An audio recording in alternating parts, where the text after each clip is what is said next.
Yeah. I'm not. And look, somebody said, just spend the shit and give me my change. Just spend it and give me my change.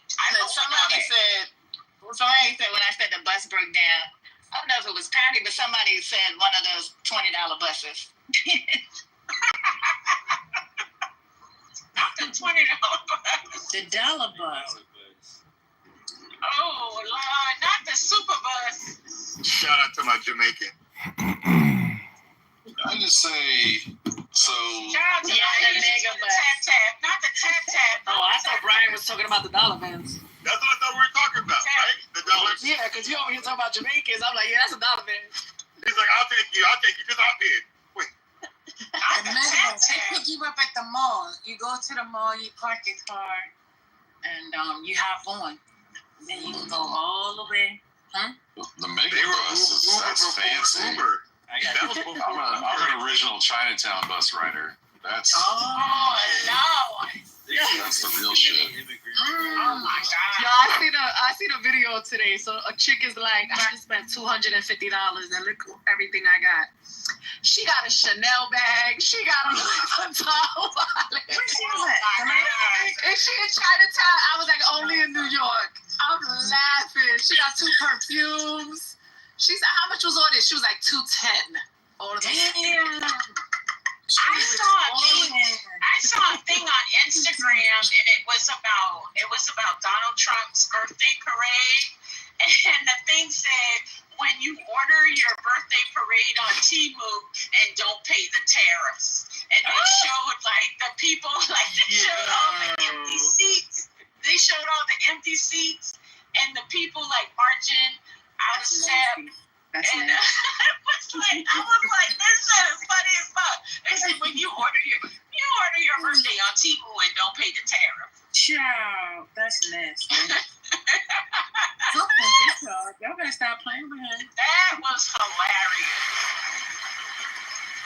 Who's cleaning water? And he looked so bored. And he looked so bored. And Marco Rubio was trying not to yawn. It was terrible. Sounds like the Pope's funeral. Nothing on the Pope. Nothing on Pope Francis. Now you know what I'm saying? Like, I don't know nothing what you're saying. I don't know nothing you're saying about Pope Francis. Absolutely not. Nothing on the Pope, shorty. He made it like a business meeting. And nothing on the Black Pope. Nothing on Black Pope Leo either. He hard-headed, doctor. So just change the subject. Oof, that's Thank you. So let me tell you this quick story. When y'all were talking about like the Jamaicans and the $20 buses, I had when I was staying with my friends in Brooklyn, they had some relatives to come up from South Carolina, and so they lived in like Crown Heights, and their relatives were driving like a black Lincoln something, like it looked like a black car. And they were talking about how everybody was so nice to them because they kept waving at them. But these people thought that this was one of those gypsy. What do they call them? Gypsy cab. Gypsy cab. They were like, people say in New York that people are rude, but they are so nice. I'm laughing. We didn't know why. We were like, why are they waving at you? So then we were like, let's help you unpack your stuff. And when we went out to the car and saw the car, we busted out laughing. Oh my goodness, that is funny. Not they thought they was a gypsy cab.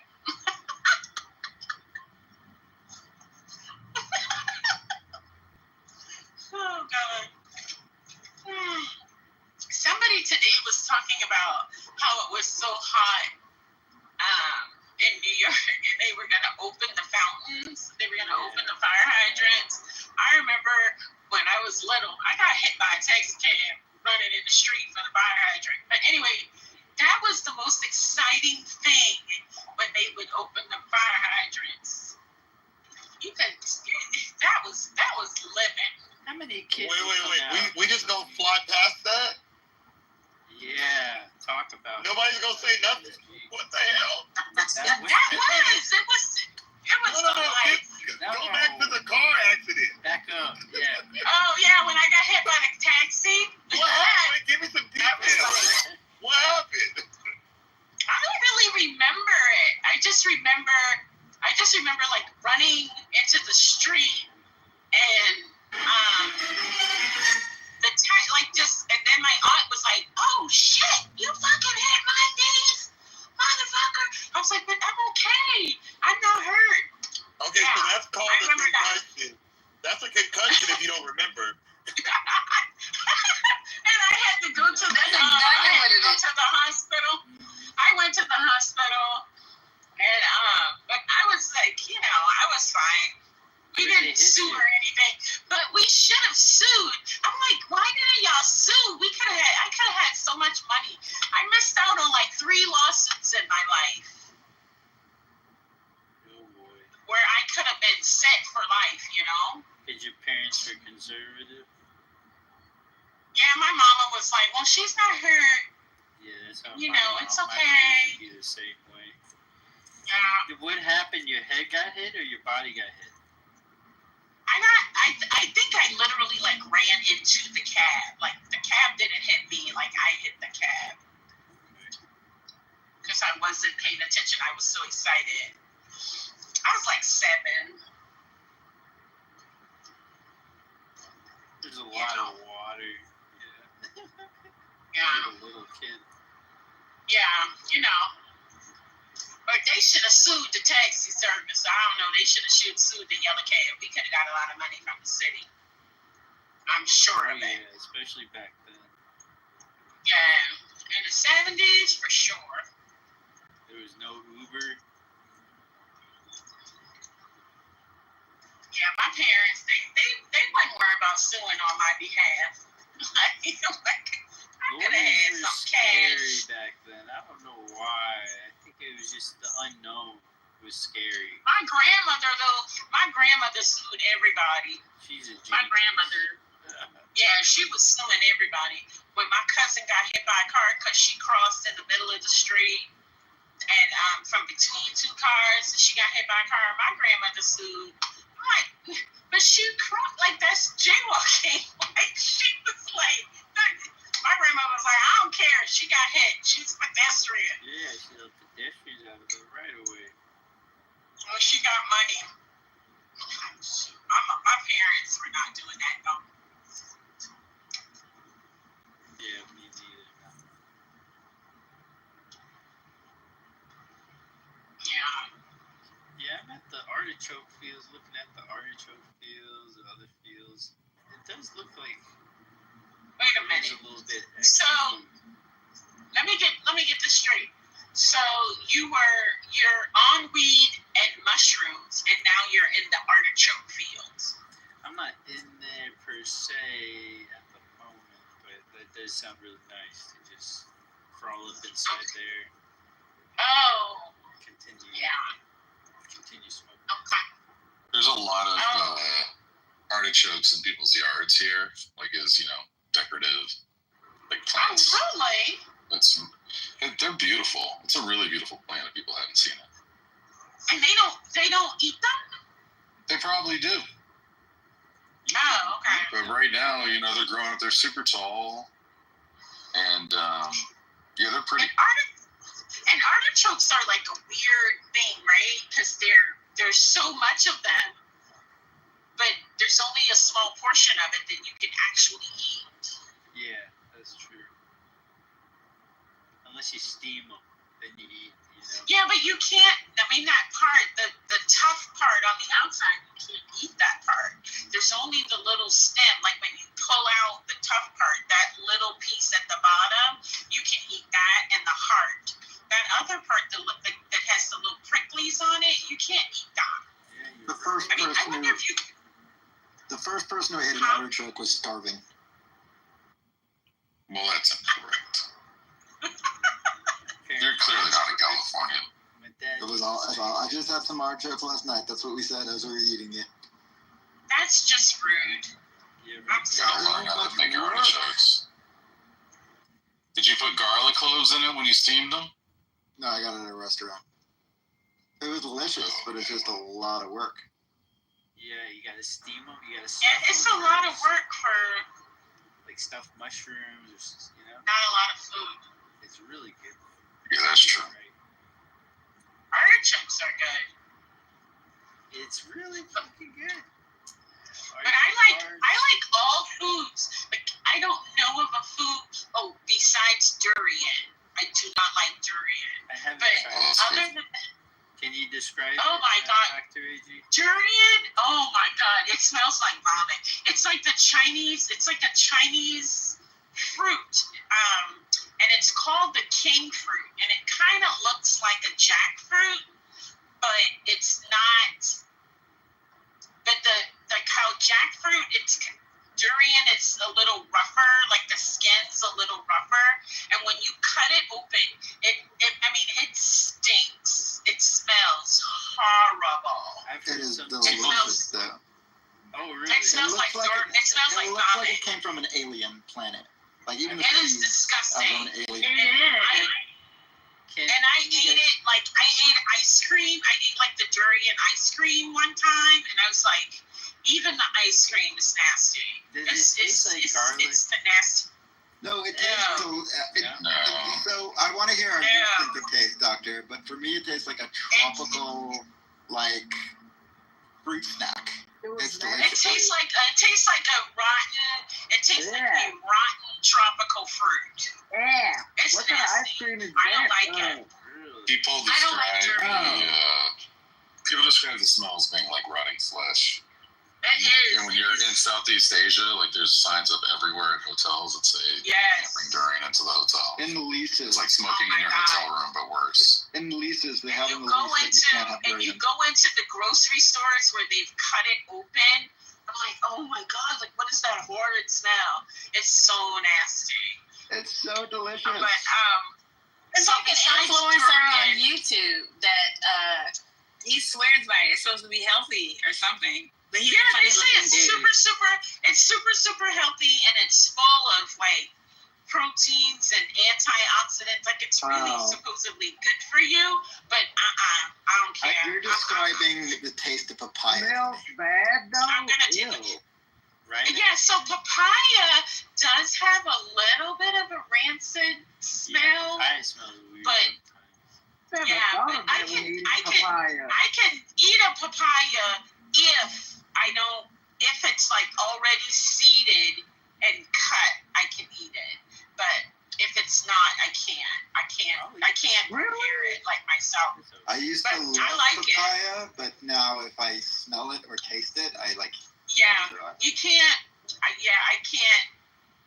You drop that into a blender. I mean, you can make it manageable if you drop it into a blender. We have a chef. Yeah, and I can eat it like on a fruit thing, but it has to Oh, be okay. prepared. I can't encounter it like freshly cut with the Oh, seeds yeah, in it. I long. can't.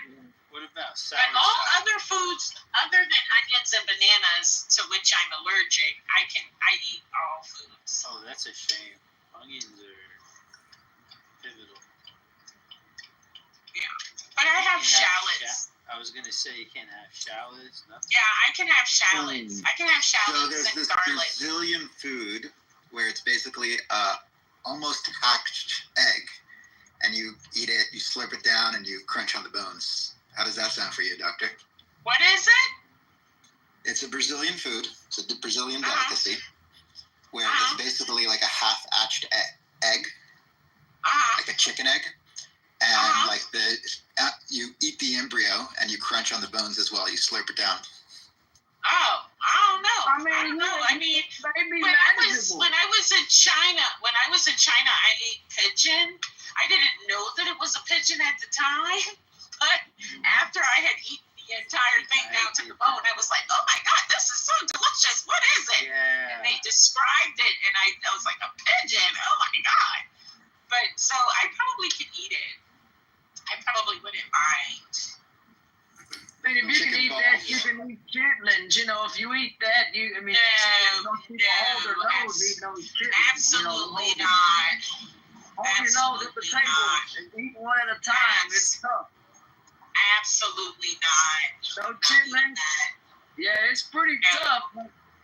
You eat those things, you know. Hey, look, it ain't too bad. Like pig feet and all that hog maw, all that stuff your grandma cook on Sundays or somebody. I mean, I'm from the country. I don't know. You eat hog maw and all that stuff. Some people don't because they call it poor man's food and all of that. So a lot of people don't eat. Yeah, but I'm not eating. I'm not eating chitlins, so no, ma'am. If they're clean, good, you won't give them one Yeah. try. I saw my great grandmother prepare that. First of all, it's like durian. It stinks up the whole house. Number one. But you can. Oh my God! And then you have to soak it in all. Like my grandmother would like wash it, soak it in that vinegar water to clean it. Oh, I can't. I'm gonna add chitlins to the list. You just hold your nose. It'll be all right. On Sundays, I don't know, my grandmother would make those for people and stuff, when I was a kid. But as an adult, I don't buy those or what have you, but my folks will make them or whatever. You didn't turn away food in no black household and say, I ain't eating that. You get punched in the top of your dang on head. That's just what it was. You didn't turn away food from a black table. But chitlins, well, I mean, I don't know. You may be lucky. Your grandmother, whoever, probably. I mean, they maybe not have made you eat it. But my grandmother, she never made that like for food. Oh, like okay. for a regular meal. But she would cook it like for her people, nieces and nephews. Yeah, when they would come from off, like when they would come. Yeah, this was on Sundays for us. Like for them. She would make it on Sundays for us, and pickled pig feet. Some people don't like them because, I know. When I was a kid, I loved that pickled pig feet. You go to the store and get it out that pink juice. Whatever that pink juice is. I don't know what that pink juice was, but pickled pig feet was delicious. It's colored. I think it's just colored when they would add vinegar, but they would color it or whatever to make the stuff red dye, color. number 65 or whatever.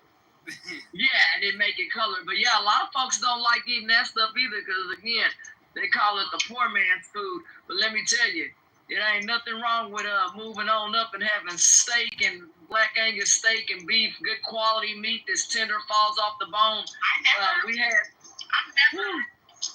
liked steak.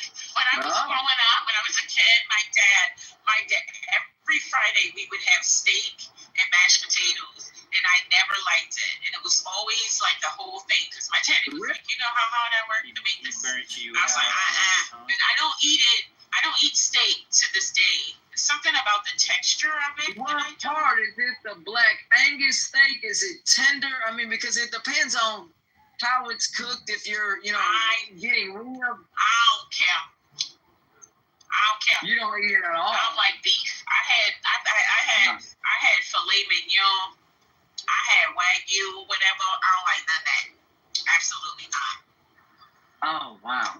Oh, no. I'll eat it. Like if I go somewhere and, there's like an occasion where I have to eat it, I'll eat it. But I don't, it's not my fave. It's not my... Wow. No, I mean, for me, I tell you, I really ain't picky when it comes to, food or whatever. Like I told somebody, I'll buy it, but I'm so like, I ain't gonna help cook no chitlins. I'm not gonna do that. Now you know it. Excuse me. Hold on. This motherfucker. Road rage. They're driving. Okay, I was like, did I say something?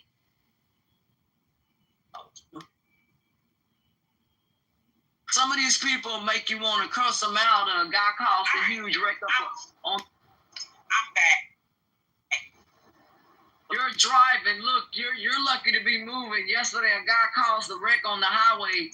I guess talking on a cell phone and rolled his truck on the highway. Had traffic stand still for over 3 hours out there. So be careful driving. Y'all be careful. He was talking on a cell phone. Them cell phones get on my nerve when people driving.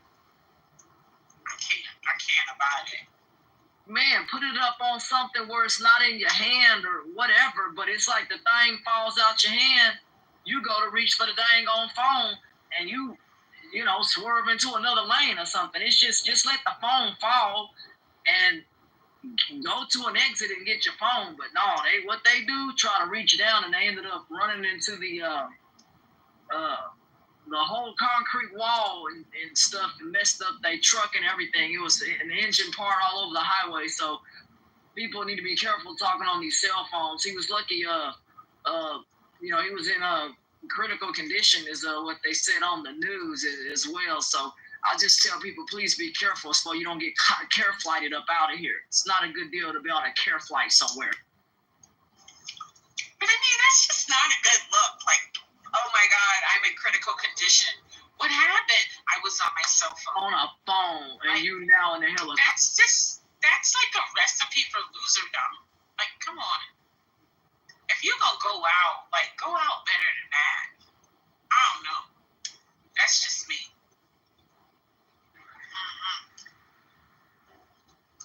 Not driving. We're not driving across the dang on bridge. I said the only thing that saved him from going over was the concrete wall. If he didn't have that wall there, he'd be going over into the, who knows, So yeah, just be careful. People doing all alive. They made it. I mean, that pickup, the kind of vehicle, high profile, I think is what saved them. If they had a lower profile vehicle, I don't think they'd be here hitting a concrete wall like that. But they're in critical condition.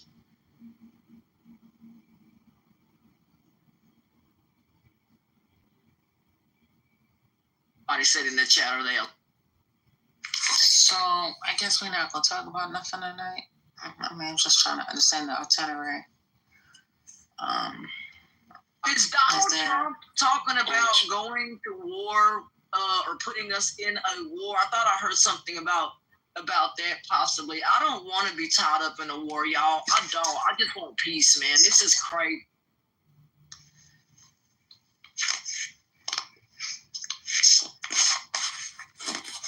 You need to stay out of this situation over there, man. First lady? Yes. Yeah, I'm here. I'm just. I guess this is how we're gonna spend our Juneteenth because nobody opened up a room. So. Was there any more reporting from the Diddy trial today? No, they shut down. They was preparing for the June 19th. No, so they're not gonna open tomorrow because of Juneteenth. But today, one of the jurors had. Juror was sick. Yeah. Mm-hmm. Yep. They were sick because they didn't want to come in the day before Juneteenth so they could have a good. I don't know. I think Diddy poisoned them, but I don't know about that. But nah, they're coming back Friday. They should have worked today and got sick on Friday. Exactly, but see, they didn't want to do that because they made it seem like it was fake. So they had to at least get the Wednesday, Yes. 1,000%. 1,000% sure. And I'm not. No, you're not. Yeah, so they're coming back Friday, and the drug mule is gonna go on the stand to talk. Yeah. The drug mule? Yeah, the white boy that you remember, I don't know if you remember the day. Crazy. So the day they ran up in his crib. So the day they ran up in his crib in Miami, they found him by the Miami airport with his private jet. And they ended up taking the white boy, and the white boy had a lot of drugs inside of a Louis Vuitton bag. So he was only 25. So when I seen that he came out the next day, I don't know if it was the next day or a few hours later. Who are you talking about now? Diddy's drug mule. Oh, okay. So when he came out, I think it was a few hours later he came out, or the next day, I was like, oh yeah, he's gonna be talking. Okay, but I have a question. Are you surprised how many white people or white-ish people are implicated in this whole? No, that's where the cocaine comes from. No. But even the stripper guy, I forget his name, the stripper guy who testified, like, he Yeah. was, like, white I'm dudes. in love. The ones who- Yeah, so that means he likes to What see is going on? white men and black men fuck his woman. Oh Yeah. my. That's what he likes. He likes pink meat and dark And, meat. and all the that was, I'm like, oh, he got like some real. Let me go. I'm telling you. They say Tyler Perry like white meat too. Down to the pink meat. No. He likes that bubble gum. Hubba hubba.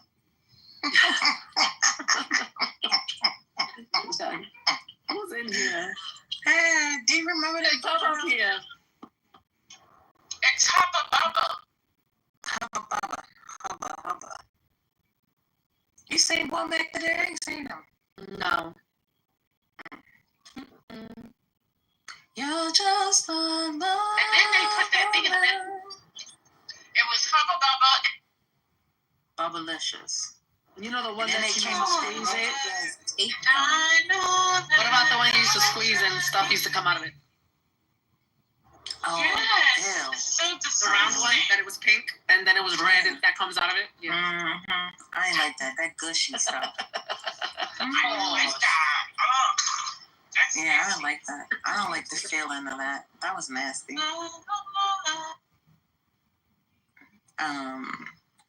I didn't like that pink tape either. It was too soft. You could never get it to Oh, pop. the one, the bubble tape or whatever that Yeah, was on the yeah. wall. That's too soft. I don't like it. All of those were like showing rubber if you drank something and then kept showing it. Like, we should all have like jaws of like steel. I don't like it. Continuing to drink it once the sugar was out. You know, we just kept on showing it like it was the same. I liked Bazooka Joe though. Yeah, Bazooka was good. You like the block one or the cylinder one? Say it again. You remember they had like the little square rectangle one, the flat, Uh-huh. and then they had one that was like kind of like a circle-ish kind of. Remember that one? No, I like the square one. Which one was the one with the cartoon? Yeah, the bazooka, Bazooka Joe. the square. Yeah, I like that. Mm-hmm. What did you guys think about R. Kelly overdosing? Oh no, Oh, for I didn't what? know that he did. Yes. How did that I think happen? it was staged. Oh, What They do say he, overdosed they on? say he overdosed and they rushed him to the hospital. Okay, what did he What, on overdose on? what? Piss? I don't know. It doesn't say. Who overdosed? First lady. I just want to say. Maya said it sounded fake. Yeah, like First lady, the I just want to What? say your You can't comment. piss. Your comment is highly inappropriate. Oh, sorry. You can't overdose on piss? I was thinking that he was just doing that because he's trying to get a partner. no, the one of the most popular theories is that it was staged because he's been trying to either get home confinement or move to a different facility. And this was a way to do that he's not safe there so that he can be moved. Yeah, he's trying to get Trump to pardon him. That's why.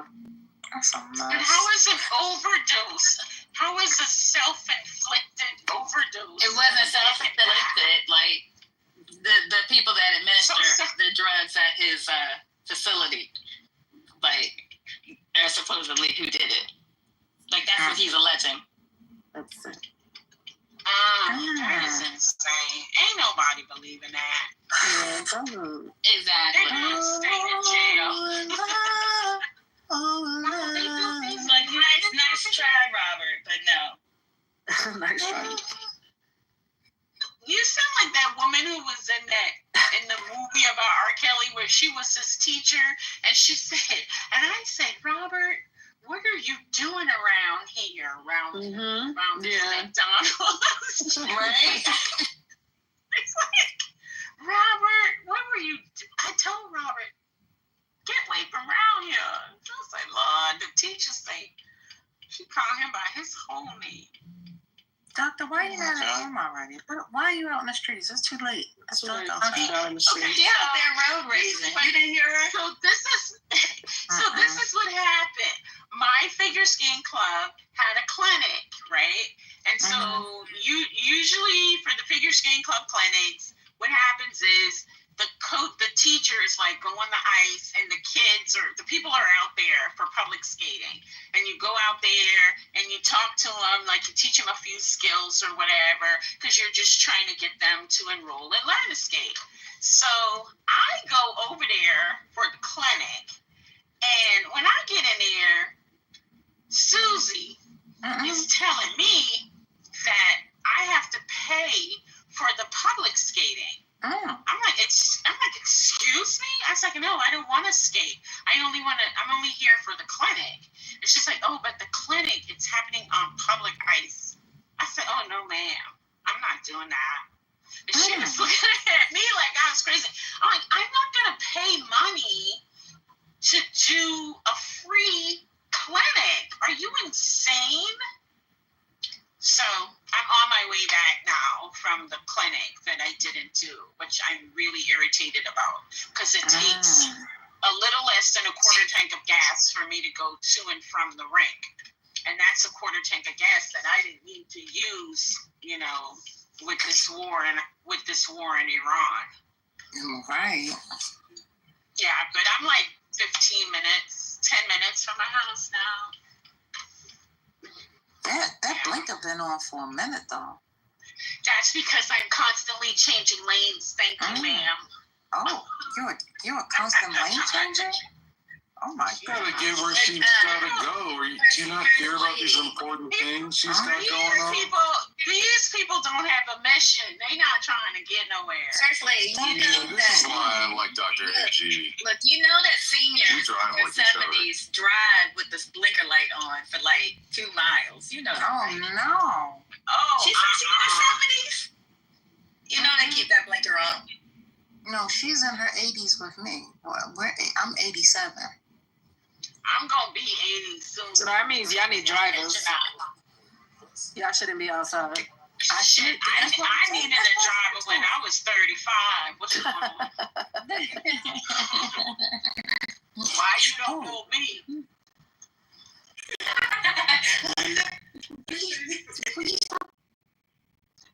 I needed a driver when I had to go to that rink. When I was going to that rink 3 days a week, I needed a driver. I'm like, what is going on? I need somebody to drive me.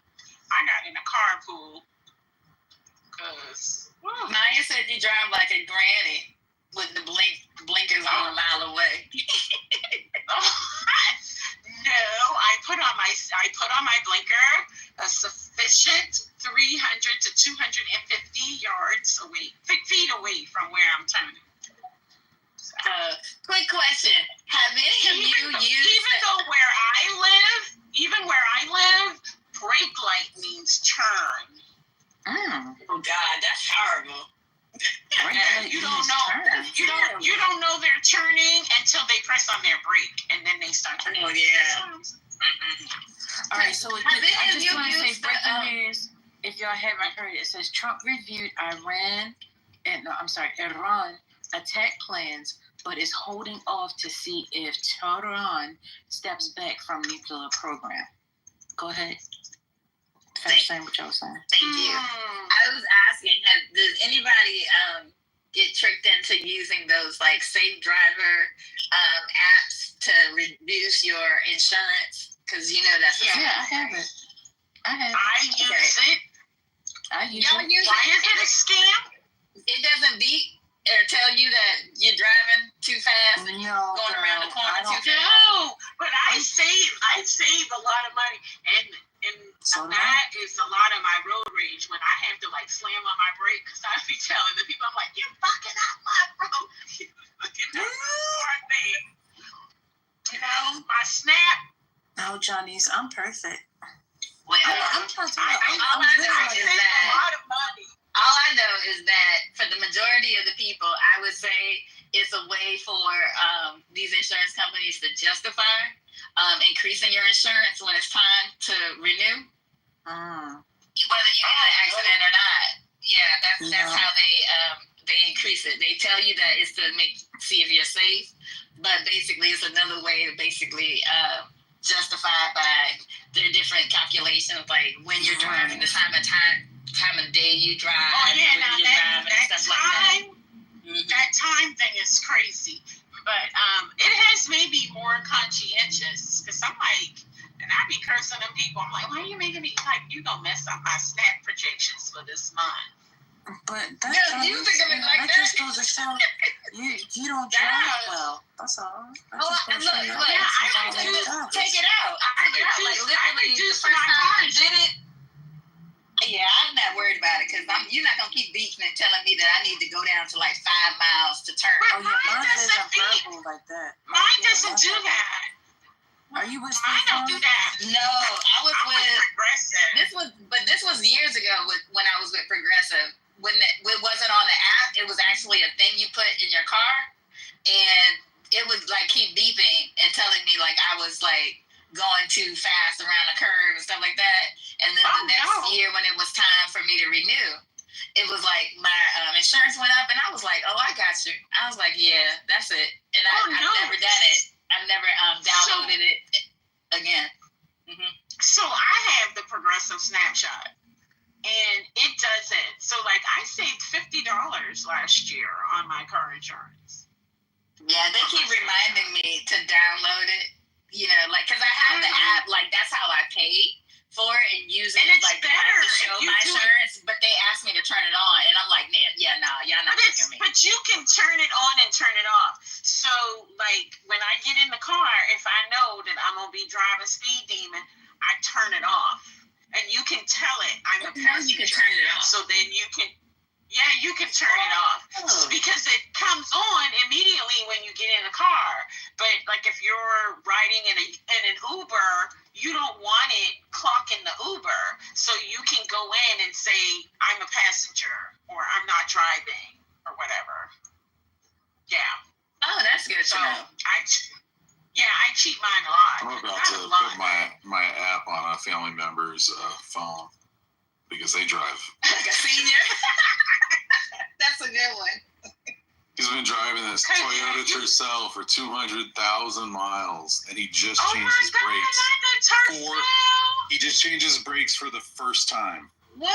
200,000 miles. That's crazy. You know how hard it is to not have to change your brakes for 200,000 miles? Do you know they stopped making the Tercel in the 90s? I believe it. It looks like it's. Are you sure? I feel like it's early aughts. Maybe I'm wrong though. Okay, it's early 2001. Maybe like 2001. Very, very early aughts. Yeah, because they had Toyota Tercel when I was graduating college, undergrad. They ain't making a Tercel past 2001. Yeah, you're right. It's 1999. About right. Okay. Because I graduated in 97, so yeah, that's about right. Yeah, that's it. My God, he can get antique tags. He can get antique tags now. And is it a manual? Oh, it is, yeah. Yeah, because the Tercel was a manual back then. Oh, really? They didn't have automatic Tercels? No, but see, the thing was, when you got an automatic, you had to pay more. Oh, yeah. My first two cars were manual. Mm-hmm. Yeah, when you got an automatic, you had to pay more. Because when I got my Corolla, I got a manual for that reason. Because automatics, you had to pay more money. They were more expensive. Manual's so much. Yeah, I love manuals. Yeah, you save gas. I just love it. Mandarin oranges? What happened? I sometimes drive my car that I have now. I sometimes put it in manual. What? You got one of them switch over cars? What? Doctor, what you driving? What's going on? Oh, shit. Yeah, don't most. I know what you're talking about. Yeah, I sometimes put it. I got an EV car. I want to have an EV, but the only reason I didn't get an EV is because I road drive with my car. And well, mine's a hybrid. I have to have the infrastructure for that. Oh, okay. Mm-hmm. It's a hybrid. Yes, but my EV, I keep my EV on for the most part, but I can click over to sport. Yeah. Don't got I got an EV and I'm all sport all the yes, time. now I'm in the left turn lane. I use my blinker. I'm going to make my left turn onto the street. I'm concerned about this blinker. But I use my turn indicator. So do I. But mine don't click like that. Oh, maybe because I'm talking it out of the car. I don't know. I think about those electric. But yes, I use my turn indicator. See, now I'm shifting lanes. I'm putting on my lights. It's just a habit. Child, they in the White House with essential hoodies on. What is happening? What happening? Trump is in the White House. I mean, in the office, and behind him, I don't know who that was, but they had an essential hoodie on. Oh, the White House is ghetto. This whole thing is ghetto. What is happening? What's in essential? Doctor, I'm so mad that you made me start saying that. I can't stop saying that. I'm sorry. It wasn't. But you know, Lisa, what you doing? when you hang out with people, like you start to pick up like their expressions.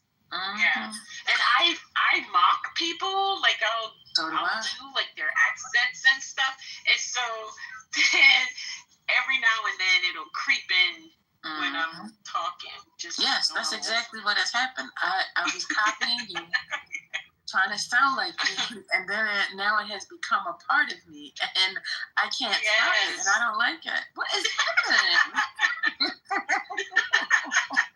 I be saying that I'm talking to my daughter, like, what is going on? What are you doing? To roast you, now I've become you. First Lady, my favorite was. First Lady, when did you get a plus sign? I was waiting for you. I was listening, girl. You about 2 or 3 hours late now. I'm like, I can't wait for Mel to recognize this. When is she gonna recognize it? What's going on?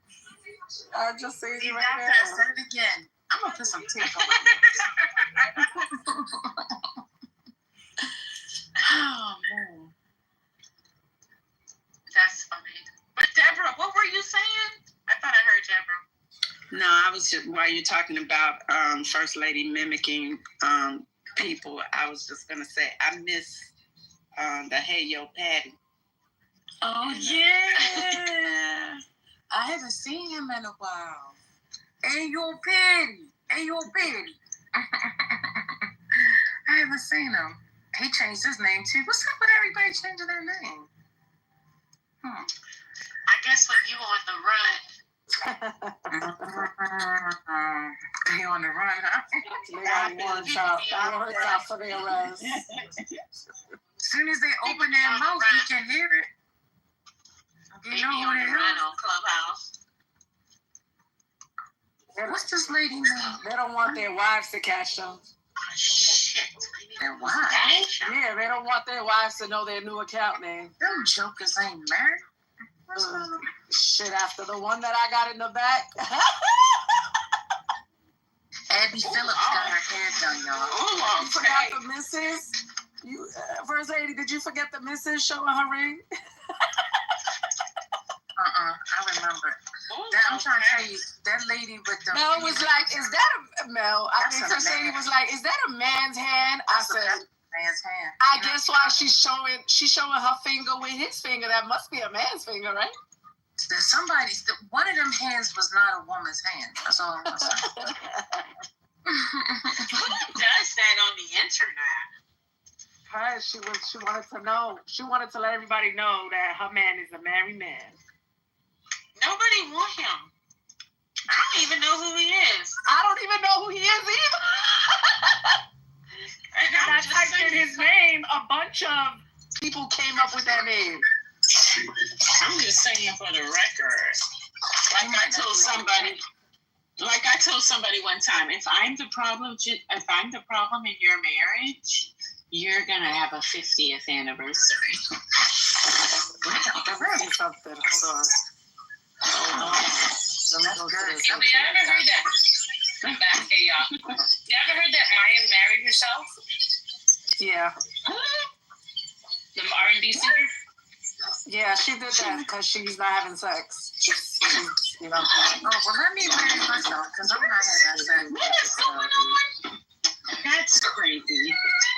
Hey, buddy. She put, he must have told you not to answer and that we are not together. You missed me. Oh, I guess you missed me. I can't forget. First lady, I told him. He's giving his giving Hebrew Israelites. Hey, come on. Pretty good boy. You want a treat? You want a treat? Yes, you know that's coming. Come on, you know that's coming. Come get your treat. He gave you a treat. Yep. Sit, buddy. Hey. I just want to say Abby Phillips got her hair done. She went and got some. Who's Abby Phillips? I want CNN. Oh, on CNN. Yeah. Okay. Oh, she got braids? Those bohemian things. It was like the braids with the curls at the bottom. Yeah. They look nice. That's trans, honey. Let me check your bohemian. The boho. Yeah, it's the braids, and then they put the curls attached to it. The human hair curls. Good boy. Here we go. So I'm a good boy. Damn, it's a jet engine on Boeing 737 MAX aircraft in Chicago. The recommendation was inspired by two incidents on Southwest airline flights that hit birds. What? Did you say? Oh, birds be fucking up them airplanes.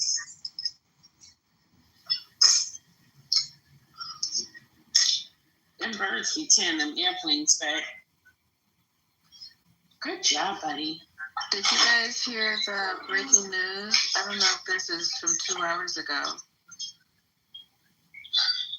What was it? What is it? The one is come on, Lisa. Tell us, Lisa.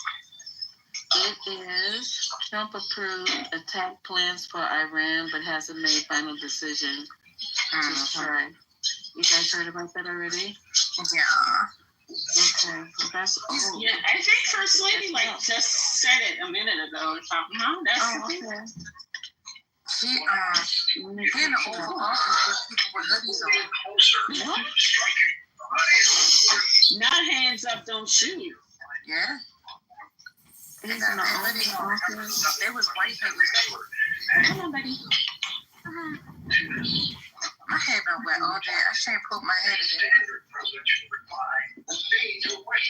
Radar online. This is the beginning of the end. Dr. AG, that's even loud as Oh, I'm sorry. Really loud. That's because I'm standing like right in front of it. Let me find my phone. I don't know what I did. Is Radar online? Is who online? Is Radar online a reputable source? I don't think so. No, never heard of it. Really, no. No? Okay. Well, Yeah. That's like Sons. I have something from Trump's marriage is a sham, and it's alleged a secret divorce is coming. Yeah. Melania ain't going nowhere, girl. Yeah. She getting them points. She ain't hold out for this long. She can't go nowhere. She can't go nowhere. The doors of the church. She haven't been walking around with his wrinkly ass all this time to leave now. She could get but a divorce with alimony. What do you mean? No, she not gonna do that. She can't go nowhere. Says Trump with Donald Trump then locked her in, or she would have been gone. She'd rather go out as a widow. Yeah, he learned from wife 1 and wife 2. Yeah, he learned from wife 1 and wife 2. And she was a prostitute too. Yeah, he probably got all sorts of clauses in there and stuff like that. So, yeah. They said don't eat the fettuccine chicken from Walmart Kroger's. They all have been recalled. What's going on? Wait, who you up? Including 3 deaths. Did y'all hear me? No, I couldn't hear it. She had a bunch of shit in the background. I heard it. All right. Thank you, Johnny's. Okay, now I found it. so you won't be hearing all that racket. Listeria. Yeah. Is that how you pronounce it? Did I not pronounce it? Yeah. All right. So it says From where? Walmart? ready to eat. It says ready to eat chicken fettuccine Alfredo meals sold at Walmart and Kroger has been recalled after a listeria outbreak that has led to 17 illnesses, including 3 deaths and 1 fatal loss. How is it distinguished? How do you distinguish a death from a fatal loss? I don't know. Like maybe they ate it and died immediately, and the others were sick and then died afterwards. Okay. Wait, I'm sorry. Can you repeat? What did they eat? Oh Lord, let me rewind it. It's on TV. Not too much of my Sarah Deborah. I can't say that. That's just I'm sorry. I don't want to die.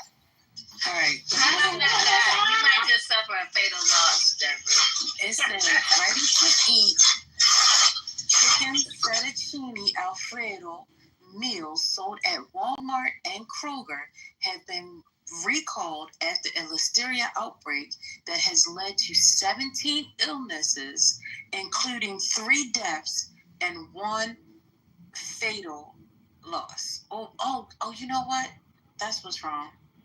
It's fetal. Sorry. Yeah, I was just about to say, I think it's fetal. Yeah. First lady, you gotta confirm it. Yeah, child. I was like, oh, that's an E in there. Sorry. So I guess the person was pregnant, is what that means? Yeah.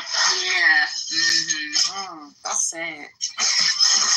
I tell y'all, stop fucking with Walmart. I don't eat that food. I don't shop at Walmart. Now I will go there for like arts and crafts. Even though somebody told me that recently Walmart did something that warrants Yeah, you gotta going support. back to them.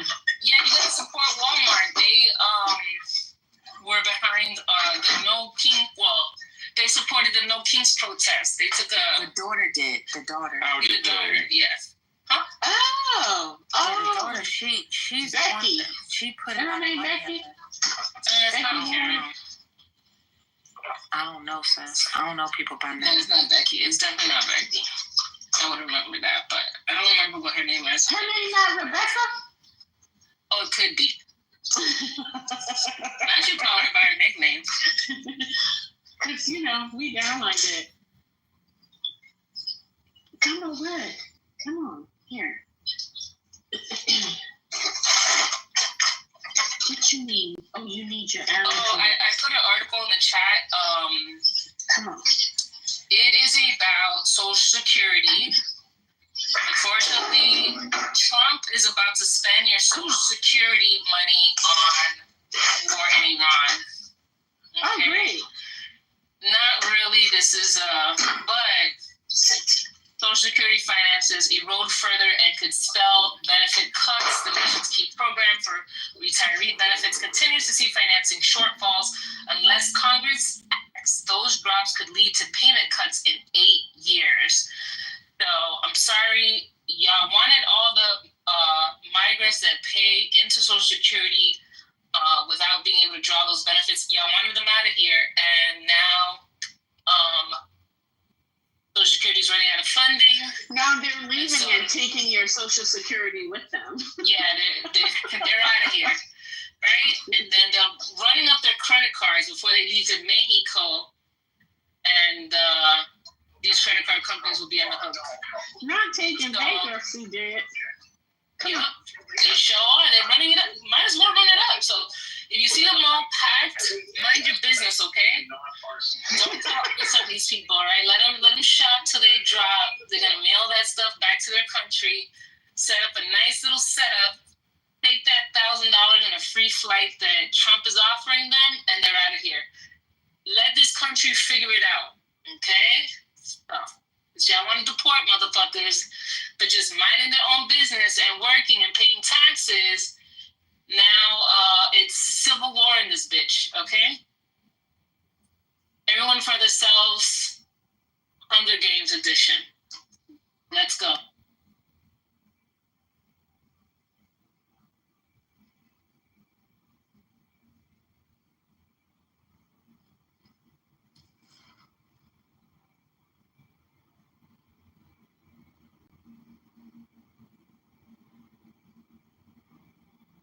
No, when they said cuts to Social Security, what did they think would happen? Did people not think it was going to be a real thing? Or do people, I know Matt don't care, but do any of the maggots give a fuck about Social Security, or y'all just paid and y'all grandma's not on Social Security or nothing? I'm wondering.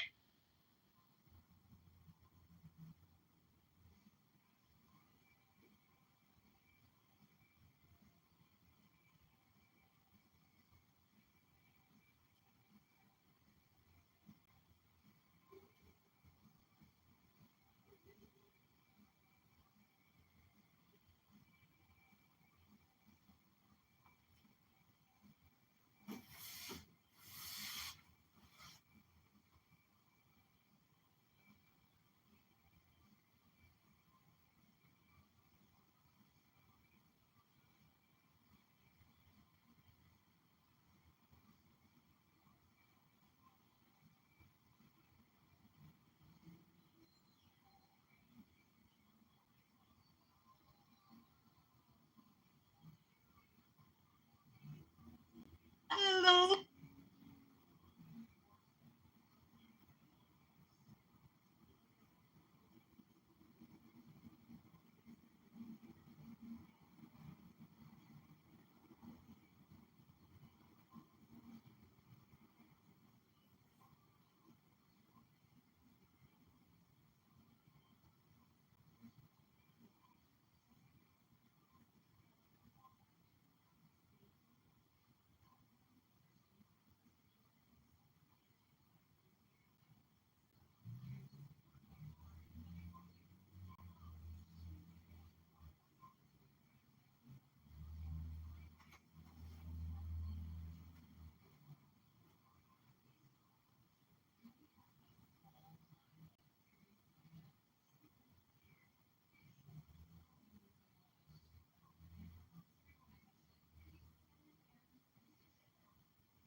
Everyone off tomorrow? Yeah, Yeah. but everybody look like they sleeping like grandmas. Oh, I just got back. You know, when we be like, oh, we're gonna go out, but I gotta take a nap before we leave. That's what I'm feeling right now. I'm a business owner, so my boss never lets me take holidays. It's fucked up.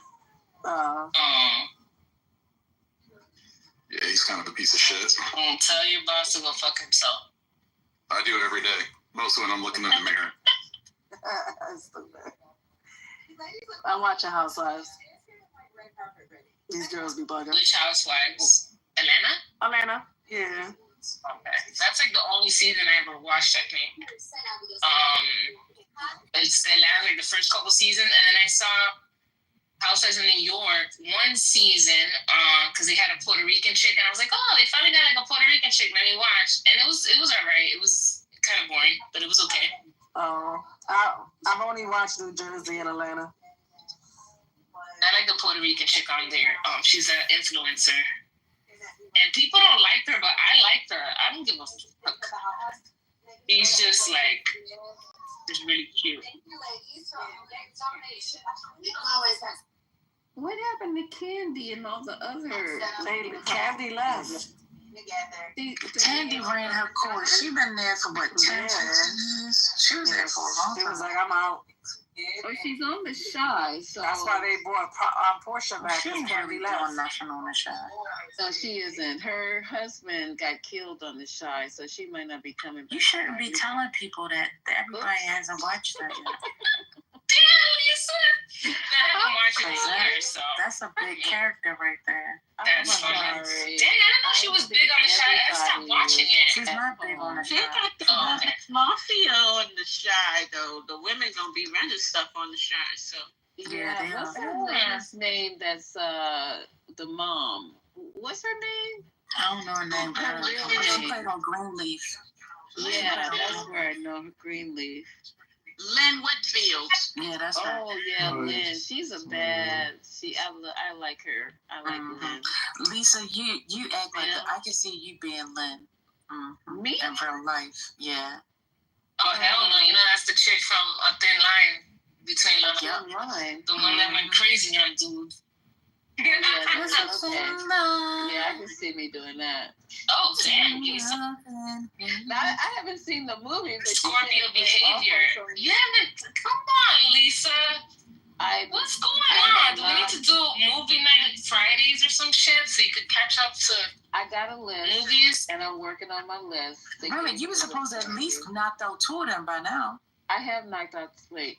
I fell asleep on the other one. Which one did you watch? I watched Cooley High. They told me to watch that first. Cooley High? Go lay down. Can you please start with New Jack City?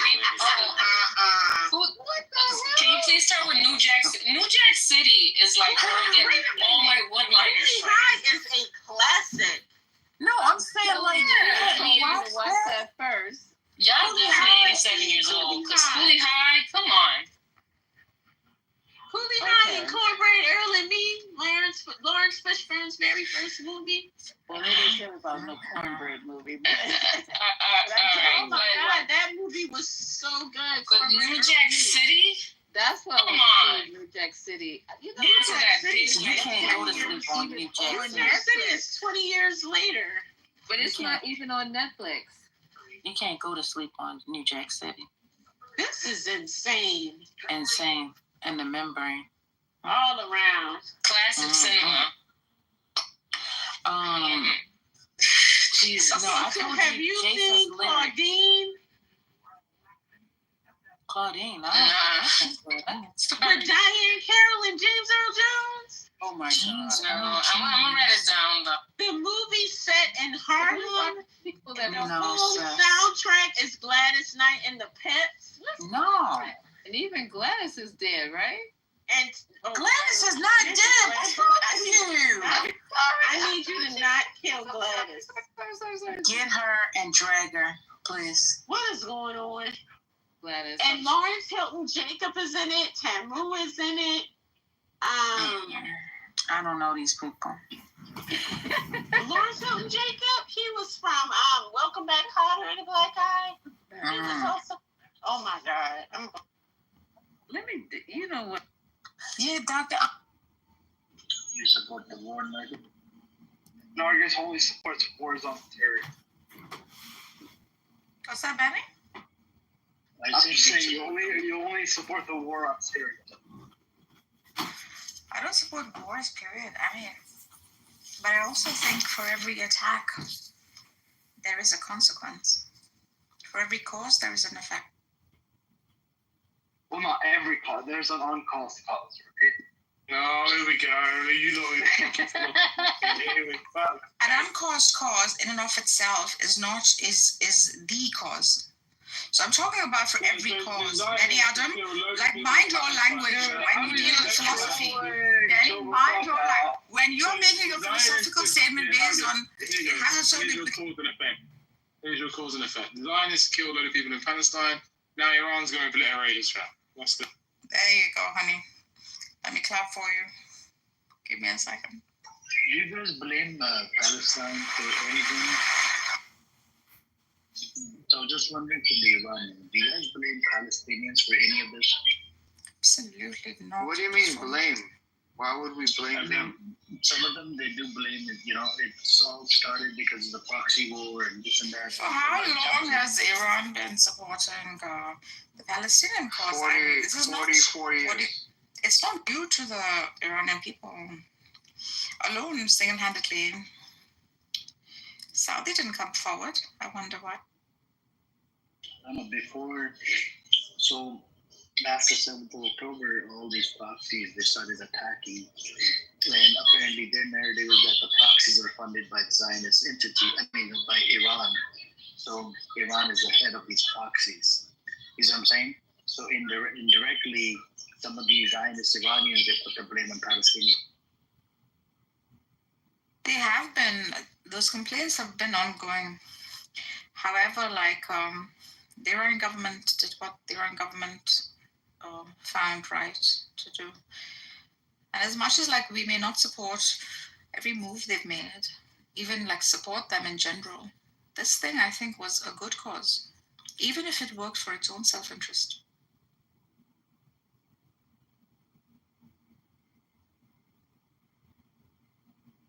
Don't you think, Amir? No, I think it's a good thing, but the issue is it's just because the Iranian people, some of them, they're anti-IRGC, right? So they're against the government, but when it comes down to this whole Palestinian, some of them, we've seen Pajman and people like him, they do not support the Palestinians. They dislike them. They dislike the... Amir John, there are not many Pajmans.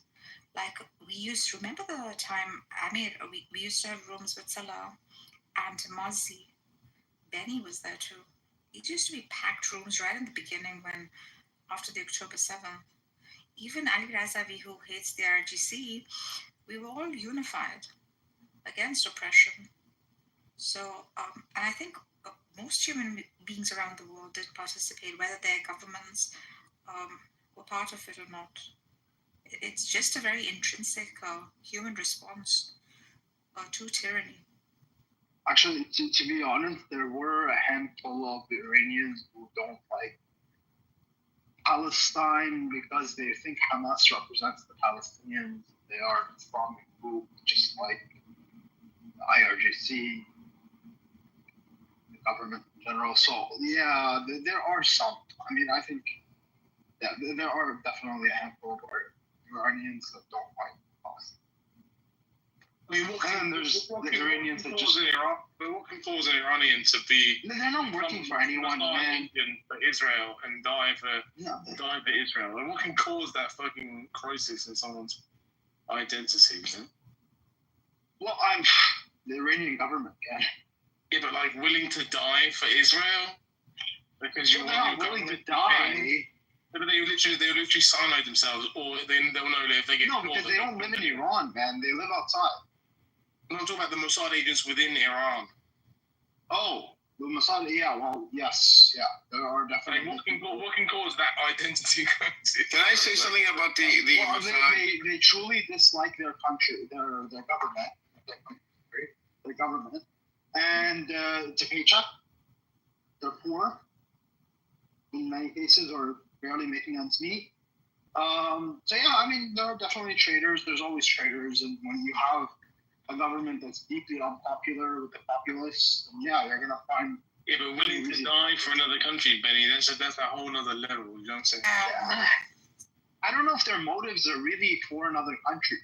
They see it more as a paycheck, for one thing, when they to feed their families, basically. And on top of that whatever they're doing will cause the collapse of their government, which will lead to, in their minds, prosperity for their country. So they're not backstabbing the country, they're backstabbing the government. Can I say something real quick about, and no one else has said this in the room, I brought this up earlier somewhere else, the fact that Iran has captured these high-rise buildings, which are vertical drone manufacturers, but it's vertical instead of horizontal. These are $50 million operations, full drone manufacturing capabilities with explosive materials, right? I don't know, 20 or 30-story buildings, maybe between 10 and 30-story buildings, and they've captured some of these in Iran. I want everyone to think about this first. The brain power behind this, the technology, came from outside of Iran. Mossad agents have to come in and help build, these buildings, and plus give a cover story. My point here is, we have a nation, Israel, that has gone to another nation and literally built a bomb factory in that nation, and said they've been doing it for 10 years. Now, what other nation on the planet can get away with going to another nation and building a bomb factory in order to use the bombs against the government of that nation? No other nation would put up with that. Well, I mean, I don't think they put up with it. I don't think they knew about it. What do you mean? No, not Iran. No. I'm saying us, like the world, like the U.S., like everybody, like us, as nations on the planet. Nobody's brought this up. Nobody talks about this, but I mean, essentially, can you imagine like a bomb factory in Canada? And or Russia, and not just by not by ISIS or anything, but by another sovereign nation. What is that? That's like a declaration of war. And terrorism. Effectively, they are. But I mean, look, man, you gotta give them respect. Like they managed to do this. It's pretty crazy, man. And it goes to show anybody could do it in Iran. Iran is massive. No, man, no. That is. Yeah. Well, Wait. It couldn't be. Benny, could it be that outside of in the Middle East, Iran has a lot of Jewish people too? I don't think that's. I mean, there isn't that many, man. What percentage of the Iranian population are Jewish? It's a lot. I don't know. It's a lot. I don't know. It's outside people that came in. It's about 2-3%. It's outside people that came in and built this. But there's spies. It's not domestic Iranian. Are we talking about the spies inside Iran? No, we're talking about but we're talking about the high-rise building that is a factory for making the explosive drones.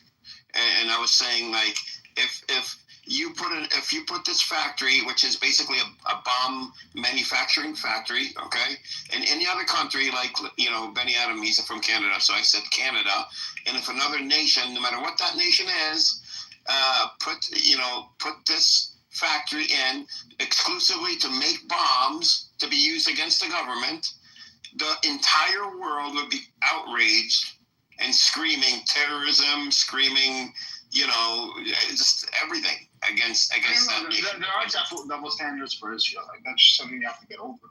But no, I mean, there are double standards for Israel. Like, that's just something we all know about. But more importantly, how incompetent is Iran that they let this happen? Like, at some point, you got to say, like, that's not fair. You guys stupid. No, that's very fair. No, it's not. The most hostile, the country that is most hostile to you on the face of this earth is literally building bomb manufacturers inside of your country. But here's why I say that's and you don't know what's going on. That's kind of stupid, bro. But here's why I say it's not fair, Benny Adam. Iran itself, number one, is a large country, and they don't have control over the entire country. It's so rugged. They have just look at the area between Afghanistan and Iran. That whole area. That whole area right there. No, but that's not where those buildings are. There's no 30-story buildings between Iran and Afghanistan. And the fact that you have rugged terrain, dude, you've been dealing with this rugged terrain for 3,000 years. You still don't know your country? What? No. So you have this border that is porous that both Afghanistan and Iran have been trying to control and still haven't been able to manage control over this border. It's like a lawless area. So you could have anything going into Iran. Let's get some new if you guys don't mind, let's get some new voices in here. I see some new faces. I mean, new PTRs here. We got I think Owen here. Owen, did you want to say something before we move to Layla, geophysicist? By the way, I misquoted something. It's not 2-3%. It's actually less than 1%. Yeah, that's what I was thinking. Yeah, it's like 30,000. It's like 30,000 people. Yeah, that's nothing. Yeah. All right. Yeah. Let's. Oh, did you want to say something? Or did you back from Iran? If you don't mind me asking. No, I'm not Iranian, but I guess I have a question for the panel. How long do you guys think this war will go on for? Are you so first? Are you coming from a pro-Pali side or pro-Israel side or pro-Iran side? I'm leaning towards Iran. No, so you're pro-Iran, pro-Pali, or just a pro-Iran? To be honest, I don't know much. I just like these political rooms, so that's why I'm trying to learn more. Oh, okay, cool. Good to have you. The question was that you said how long will this war last? Or? Yes. The Trump came out recently, right? This is how I opened up a room. He said in the next few days he wants to do a bunker buster bomb. He wants to throw it because the apparently nuclear facility in Iran is built under inside the bunker or inside the tunnel of some sort. I don't know. And the only way they could blow this shit up is using the bunker buster bomb. And Trump is debating or thinking, I don't know what the fuck he's thinking about. In the next few days, he's probably going to do that. And in the meantime, you have the Zionist entity that's just keep on fucking shooting rockets. And then we have Iran that's shooting rockets as well. And it's a Zionist entity is making a bunch of claims that the internet went down and blah, blah, blah. And I just checked with G. He said not all of it. Some of it, yes. Some of it, no. So... And Iranian, government came out as well. They said not to use WhatsApp. That app that's made by Zionists. What's his name? Mark Zuckerberg. So yes. That's it because they're keeping an eye on it. Just like India and China were fighting at the border. Indians they told their soldiers not to use TikTok because TikTok is run by Chinese. It's a Chinese company. So What India did is they made their own version of TikTok. So now they got their own version of TikTok. They don't have TikTok inside India. So that's what it is. It might last for a week, 2 weeks until they make some sort of a deal. We'll see what happens, man. But so you don't. It wasn't started by Iran. Let's say 10 years, like Afghanistan, or even the Iraq. Hell no, bro. Okay. Nah. Afghanistan was 20, by the way. It depends on the objective. If they want to conquer Iran, like they did Afghanistan, it'll last for 30 years. Iran is not a country you can conquer. 100 million people and a lot of mountainous territory. Benny Adam, it's not worth it, bro. For 10 years, bro, we lost a lot of money, man. We lost a lot of people. But the Jew will convince you to move to sell your farm. No, they won't. They've done a pretty good job. Trump ain't gonna fall for it, bro. Trump is a little bit smarter. Even though he's a pedophile, but he's smarter. No, he's smarter. It doesn't look like him, man. Do you see what Trump is saying? Danny, not this one. Bro, he says something else, he does something else. He's always the opposite. Listen, man. If they convince you to do it, it'll last. If the objective is to overthrow the government, conquer basically Afghanistan style, it'll last 30 years. Yeah. What's that impression? What's that impression? Fool me once, shame on you, or fool me twice. What's that impression? Shame on me. Yeah. Shame on America. America will be shamed. Yes, America ain't gonna fall for that trap the second time, bro. I think we're Benny Adams. I don't think you realize that a lot of the American people, even Republicans, don't want this. People on the left don't want it. Libertarians don't want it. Libertarians don't want it. I'm agreeing with Tucker Carlson. When has this happened? I don't know. But did you? Yeah, I love Tucker Carlson on this, but Tucker Carlson is in the minority. He's not in the majority. And certainly, America is not actually a democracy, right? We're still a democracy. We might be an oligarchy, but we're still a democracy. Not really. It's not the will of the people that matters. He hasn't taken everything out yet. Just chill out. No. Okay, we It's not can the agree will to of the disagree. people. Don't need to debate. Don't need to No, shove let our me just opinion down people's throat. make my point clear. It's not the will of the people that matters. It's the will of the donors. That's what matters. So while the majority of people, yes, so while the majority of people don't want war, the majority of congressmen certainly do, because the majority of congressmen. We don't got it, bro. We don't got it. We don't have the money for it. We don't even have you'll the print the money for it. America will print the money. America will print the money no matter what. That's how America is. But anyways, Leila, do you want us? The more money we print out, the hang on, sister, hang on. We gotta move the mic. I want to give it to the new people that came on the stage. I want to get to know them as well. It's a Paul, since he wants to call somebody stupid. No. I already called him out. I called him out in front of you. No, I know. Did you not see? Paul, yeah, that's it. That's it. When I call him out, that's it. That's the end of it. There's no point. Listen, I'm petty. Okay, please. You don't have to respond to everything he says. I called him out. Leila, do you want to say something? Yeah, just in regards to Trump and America getting involved, I think Trump has no other option other than to get involved. It's either, when he was elected, it was all about peace. He doesn't want wars. It's either he's going to go down as a president that dragged America into a second war, or he's getting blackmailed. God knows with what. So he is in a predicament. That's why they're taking their time with officially being involved. They are involved because. So you think they have some dirt on Trump, Arlene? Oh yeah. So either way, he needs to weigh up his options. Which one is gonna ruin? Because Trump is man of public. He wants people to love him, and I think he's weighing up his options. Which one's far more worse? And I think if you look at that himself, he's selfish. He will go into that war. So if you guys look at the Khashoggi thing, right? He was a green card holder, and back then the money mattered to him more, right? A deal mattered to him more than a life of a green card holder. Somebody that was a resident of America. I don't think Trump gives two fucks about his own people, but there's a possibility. We have this other person in here with the Hebrew name. Are you Jewish, brother? Are you Zionist? Sure. Lion of Zion, are you Israeli? Yeah, we talked before. We did talk before. Yeah, doesn't what's your name? Doesn't look like Assad. The guy from, I'm sorry, I'm from Iran, by the way. What's your name, the gentleman from Israel? Oh, we talked before, right? Your name was Justin, wasn't it? I'm Daniel. Oh, Daniel, yeah. This guy's Daniel. He just served in the IDF. Okay. Are you hiding inside the bunker, Daniel? Again with your stupid nonsense. No, I'm just wondering. Are you hiding? I'm really curious. Are you hiding inside the bunker? We build bunkers. We build bunkers because we value our lives. You're here defending people who don't even know life. Why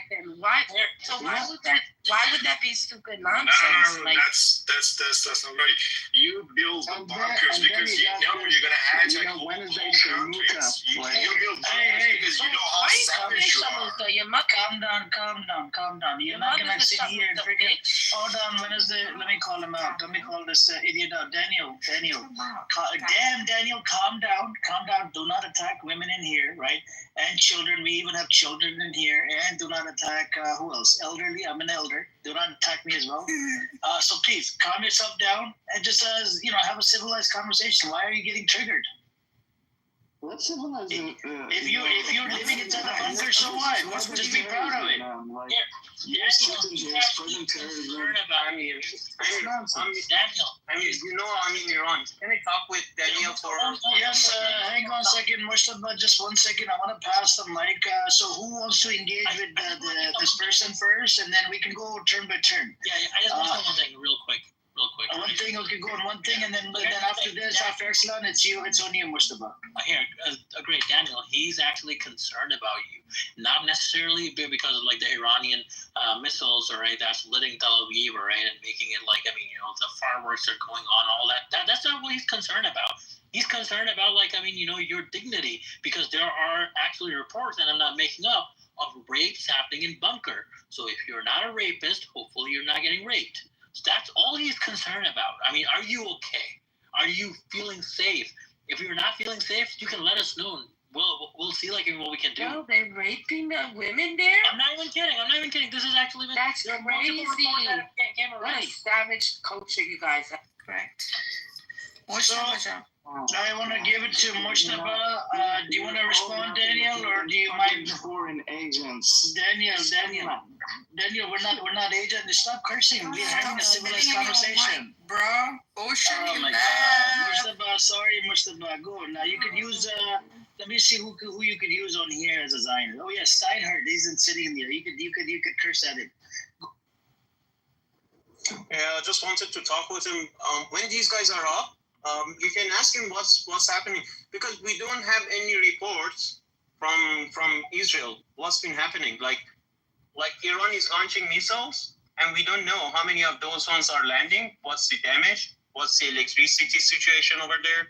Like how many hours of the day they go into the bunkers? What's been happening? Like in Iran, everyone got shit themselves. Like I tell you guys, a lot of these governments, it has done a lot of mistakes, and a lot of people are opposing it, and they are supporting Israel, although our country is getting invaded, especially the ones that they are outside Iran, which is a shame that they are standing and they are bending over in front of these Zions. But yeah, when these guys are up, I really wish to understand, to know what's been happening in Israel. We don't have any reports. No reports are coming from Al Jazeera. All these other news reports from Fox News and this and that, they're all like rigged. So they are all fake news. So yeah, we don't know what's been happening. That's a big issue, isn't it? Mustafa, nothing. You're getting no reports. Mustafa. No, we're talking about Israeli reports. I wanted to ask them like what's the situation over there. Some of them they may talk, so at least we understand. Are we beating them? I don't even know. Are we beating them, or are we getting like are we getting hammered? I don't even know if we have the upper hand. I'll tell you, they're getting the ass kicked. You are beating them, yes. Yeah, but you don't know the situation in Iran. Every single person in Iran, they hate the government. I'll tell you, there are about 3,000 Israeli civilians going to Cyprus, leaving Israel, and they're in bunkers. I saw a whole bunch of Polish Israeli citizen go through Egypt, and through Egypt they're going back to Poland. Not to mention their air defense is weakened day by day. But doesn't mean that they're losing the war. They're cowards first, and they love the life and everything. Okay, Iranian statement came out. Estimate by the day 12, there will be no air defense in Israel. Yeah, but I mean, cockroaches running wild. But that's why America, that's why the THAAD air defense is getting involved, because Israel has nothing now. This isn't all being said. Wait. What's going to be the radiation level of Iran? What? Say that again. I can't understand what you're saying. By day 12, what's going to be the radiation level over Tehran?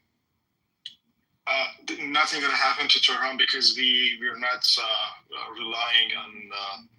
I'm gonna answer this, but let me tell you about Israel. So they have like 6 layers of air defense, not just one. Okay, they had 5. Now they borrowed THAAD, and it's like 6 layers. It's not just one layer. Live in Israel? If you yes, in Israel, 6 layers, and they even cover out of space. So what counts as out of space space. They Brad, do you live in Israel? No, I'm an Iranian. I'm behind my country, but I don't want to hear bullshit. I don't want to hear that. No, that's fair enough. Iran kicks their ass and just cheer for nothing. Okay. No, that's fair enough. Actually, we have much more killed people in Iran than Israel. They're building bunkers. Let me tell you something. They're building bunkers because they know they're going to invade other countries. No, countries like Israel. No, they're building bunkers because they're cowards, but I know for sure they don't have enough missiles. A lot of Western media have said, no, they don't. They do. They say they don't. I just know. Listen. Even the United States don't have enough missiles. We've given so much weapons to Ukraine. If US doesn't have it, we have enough. Do you think we have? No, Israel. You know what they were using it? All those missiles, they were using it to kill the Palestinians. Doesn't matter. What do you think they've been doing since 2003? Which countries are behind Israel? The whole Europe. The whole fucking Western countries are behind this motherfucker rat. The whole, even if they go out of iron or metals, they can go mine Australia or somewhere. Okay, Fred. You're undermining. Fred, just regarding your first point, let's say that's true about 7 layers. So why didn't they use these 7 layers with these impacts? They did. Why are they allowing that? At best, our missiles are penetrating 40% or something like this. Best, not more than this. Okay, so if we launch 100, 40 of them are going to go there. We are not launching 100. The most we launch, I guess, is 30 or something, and then 4, 5, or 6 are going to hit. And if they hit, they're not going to hit the exact point because they're manipulating the GPS signals and. Fred, I'm hearing that the new missile, the Fateh missile, is their best missile, and they have, I guess, 30 of them. Does 30? Iran have? 30? That's the thing I read. They have like 30,000 of them. Let's say this, okay? Oh, wow. The 30 is just one day missile, okay? That's not a problem. The problem is that if you want to hit somewhere and it's going to go like 20 meters away of the building is there, the people are there, the facilities are there. So, and the impact of that missile is like 50 meter or something like that. So the precision of the missile is very important. So if you think each country when they're in the war, they don't come here and say, oh, we're going to lose in 10 days, okay? And Iran is doing very great. I'm not saying that Iran is defenseless and we are losing the war, but don't cheer for something that you don't know about, okay? We do our best, and we are in the right side in the history. We are in. We are not the demons. I know that I'm behind my country, but. At the end, I believe we're going to lose this war if we don't have allies. And your people, our countries, this is your duty to help us because you're the next. Pakistan is the next. Yeah. Saudi Arabia is the next. You all are going to be the next one who's. That's okay. You're right. Okay. You're actually right. Okay. But Can I come in on that? If we do lose this war, sorry, I won't be long. If we do this war or lose this war, this will always go down in history about what Iran has done to Israel. But my question to you, Fred, is do you think Iran is prepared for America getting involved? Yeah, we have some strategies that we can apply. We can close the strait. We can even hit their stations or army spots, but it doesn't mean that we can beat US. We can hold them for a couple of months if they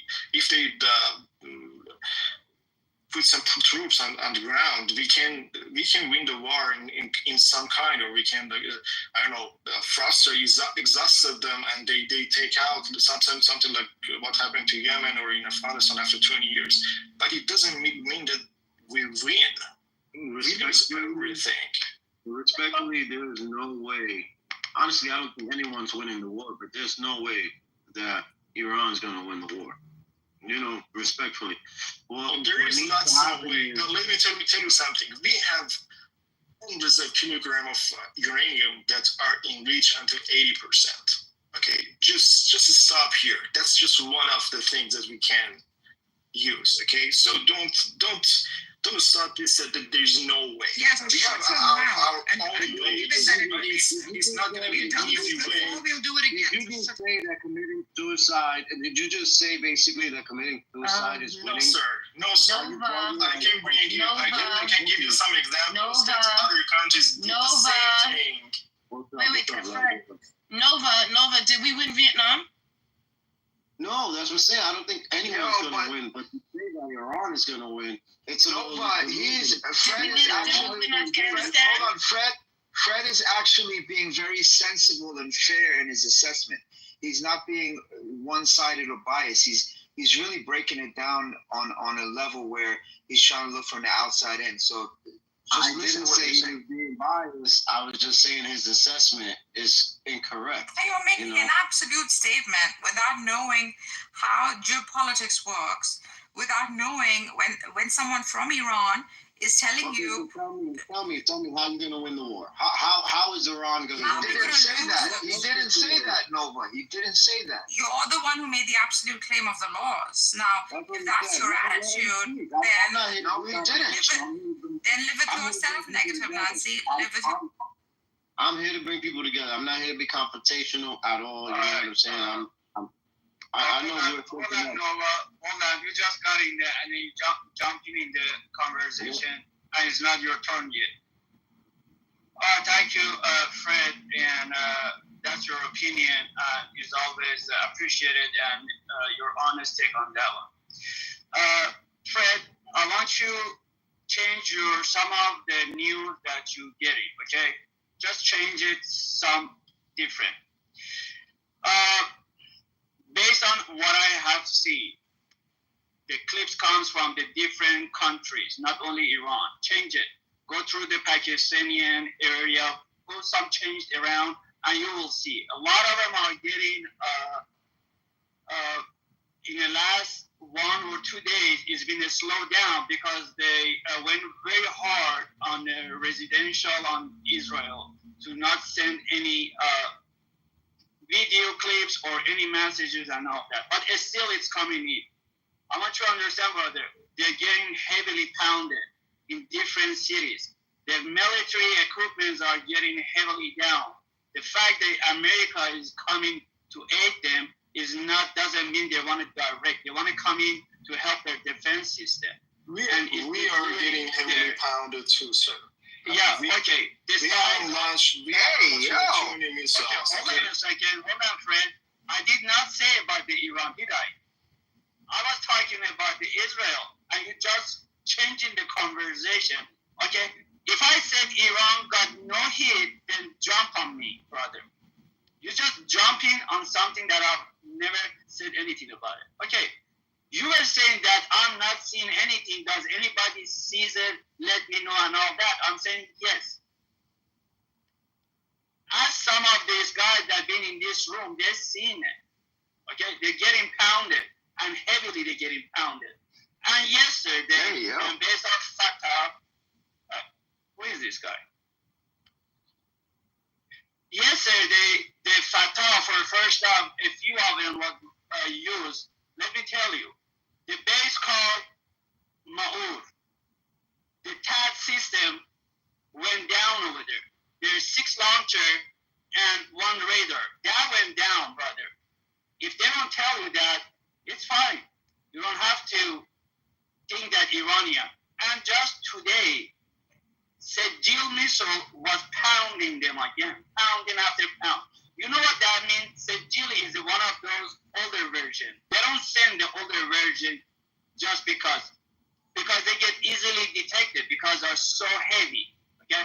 The fact it's wide open, some area they have penetrated and they're using them and they're pounding them.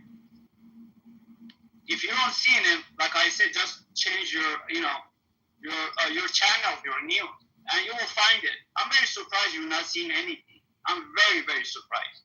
Again, thank you for your honesty. I'm going to answer very briefly. I'm following lots of Telegram channels, and I know there are lots of impacts hitting US, the Israeli bases, and I'm not denying this. Okay, it doesn't mean that we are winning the war. We are doing some damages. We are not that accurate. We need some help. We need Lebanon help. We need for sure something from Syria. We need help, or we need political helps too. We need just see what happens with Britain and UK and Germany. They're like morons. They didn't even say it's bad. I forgot the word for it. They even didn't United Nation committees. They didn't even you mean had the a resolution G7? for this. Like, you mean the G7? They had a meeting in the G7. محکومش هم نکردن اساسیش. Yeah, they didn't condemn it. Israel attacked us. They didn't even condemn the Israeli retaliated, and Canada condemned Iran on the retaliation. So I couldn't agree more with you, Farid. I'm afraid I'm in Iran too. So I think so. What's happening? Like Iran, yeah, is strong, this and that, but Israel has the full support of the U.S. Iran doesn't have the full support of any country. Pakistan. Hold on. China and Russia. China is supporting. They are not fully supporting it. They're wavering in the way that it's hearsay. They haven't lent the way that Israel is getting supported. Israel is a state of the U.S.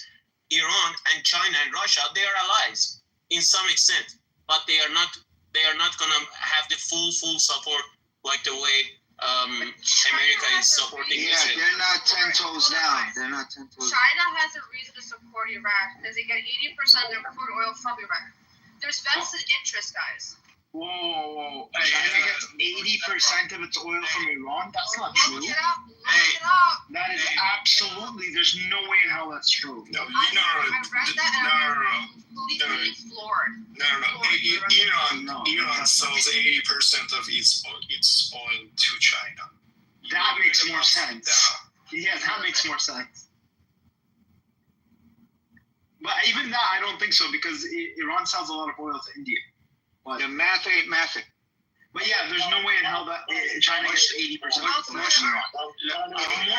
More importantly, Ace, a lot of China's oil actually comes from Saudi Arabia and from the Persian Gulf in general. Right? I found an article. Fact check it. It might be wrong, but the right article. There's no way in hell. I'll look at it, but Iran does not produce enough oil to supply 80% of China's demand. Like, no way. Well, there's so many sanctions that have been put under, so God knows. Yeah, okay, that's fine, but that they don't produce enough oil to supply China with 80% of its import demand. I might be wrong. Yeah, the article. I'm sure you're wrong. From some economics, whatever times. I gotta double check it. But the thing is, what you guys don't understand is, I keep thinking about who's getting pounded more, who's getting hit more. That's not how wars are necessarily won. You don't win wars nowadays. There's no taking over land. You're not allowed to do that. Israel can't win, then say and take over Iran, and vice versa. Regime change, perhaps. But have you guys seen Trump's flip-flopping? He came out and said, "Oh, Iran wants to negotiate. They're even willing to send their people, their government officials to a White House. That's a big deal. Well, it's too late for that. They've come too far. But maybe it might happen." Really? What is it? The Supreme Leader, can never say his name, sends out a message that says, "Hell no. Under what circumstances would we ever do that?" Trump is here trying to save face right, left, and center. Congress has a big hand in going to war. A president can't go to war on its own. You need Congress to back you. It's not as easy as we think it is. Yes, they can back the shit out of Israel with weapons, as they always have. Boots on the ground? I don't think so. That possibility is very low.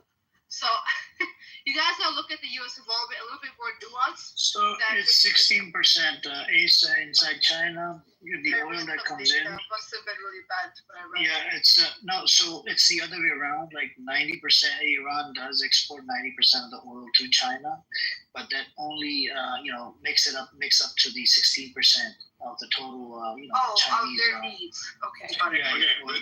Let me tell you something. If Iran cannot sell oil, that's a statement that lots of other people in Iran, like Kurds of people in Iran, right now in place in government. They said that we are not letting any oil goes out of Hormuz Strait, and that's not the only thing that they do, because other parts of the other ports that they can carry oil, they can hit all of them.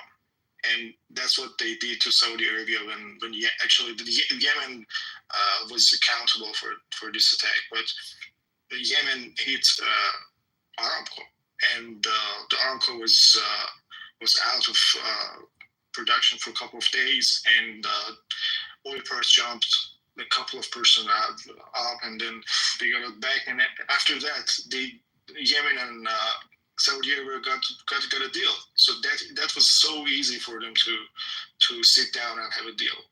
Saudi Arabia was the one who wanted to have a deal. So I'm telling you, it's not just 16% of China's, it's 20% of the whole world that passed through this Strait of Hormuz. That's a threat that Iran can put in. But that's a big problem for China, because China, other than Iran, buys from Saudi Arabia, buys from Iraq, buys from the UAE. That doesn't mean it's just for China. Let me tell you something. No. I'm not saying it's just for China. I'm saying for China, a lot of their oil comes from this region. So if there's a problem in this region, that's not in their interest, because they're going to be cut off from their supply. Then they will jump in to solve the issue. Okay, that's the threat for the whole world, and then the whole world. I know it's a threat for the whole world.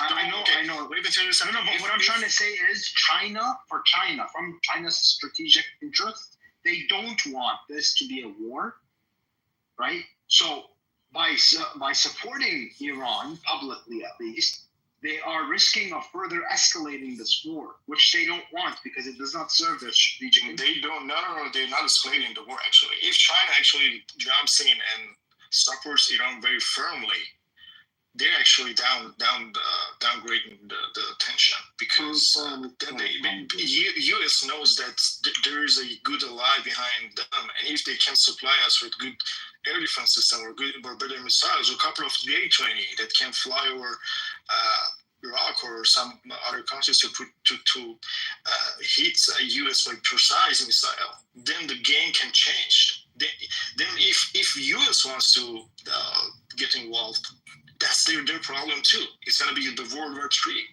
China, Iran, U.S., Israel, easily it's going to be the World War. Actually, if China says something firmly, that can downscale very easily. And actually, I heard a little bit firmly. I believe it is. Let me tell you, U.S. is shitting itself. Is China right now threat U.S. directly? Okay, U.S. thinks that they have the upside hands right now. Just see what kind of stealth fighter they introduced a couple of months ago. J-36 and J-50. They're like they're like fictional aerospace things. They're not like regular jet fighters that you have seen. So just believe me that I don't count on Russia, because it's damaged already and he's in trouble himself.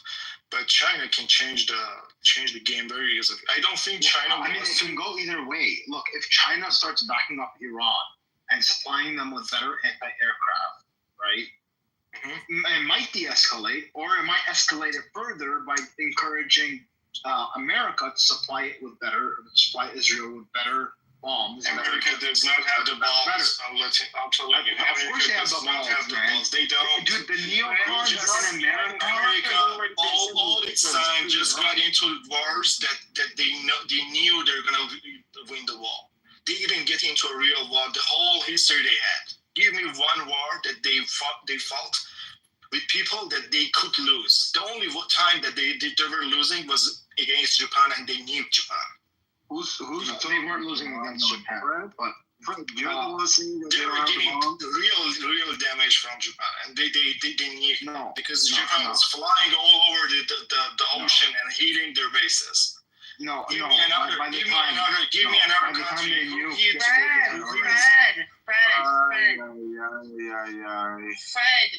Fred, America was winning against Japan. As a matter of fact, they didn't even have to even drop those nukes on them. They were already. They could have just waited them out and let them, and they could have because they already were surrounding them. They already surrounded the Japanese. One end was the Soviets. One end was the Soviets. One end was the Soviets. Let me finish speaking, bro. One end, at the tail end of Japan, was the Soviets, and then the other side was the Americans, and they were surrounded. Japan was surrounded. America dropped the nukes to show the Soviets that they had this weapon. Okay. Again, proves what they said. Okay, they don't get into Japan the was wars. Losing. Japan was losing. I can say Japan was winning. I don't say that. Let me tell you something. I don't say that. You do realize that. So you do know that the Soviets were a part of the Allies, right? Okay, Soviet didn't even have nukes at the moment they nuked Japan. Okay, do you want me to go over the history with you? You're not listening. I'm saying that they already surrounded the Japanese. The Japanese were already surrounded. All they had to do was wait them out because they were going to starve them out. Okay, but what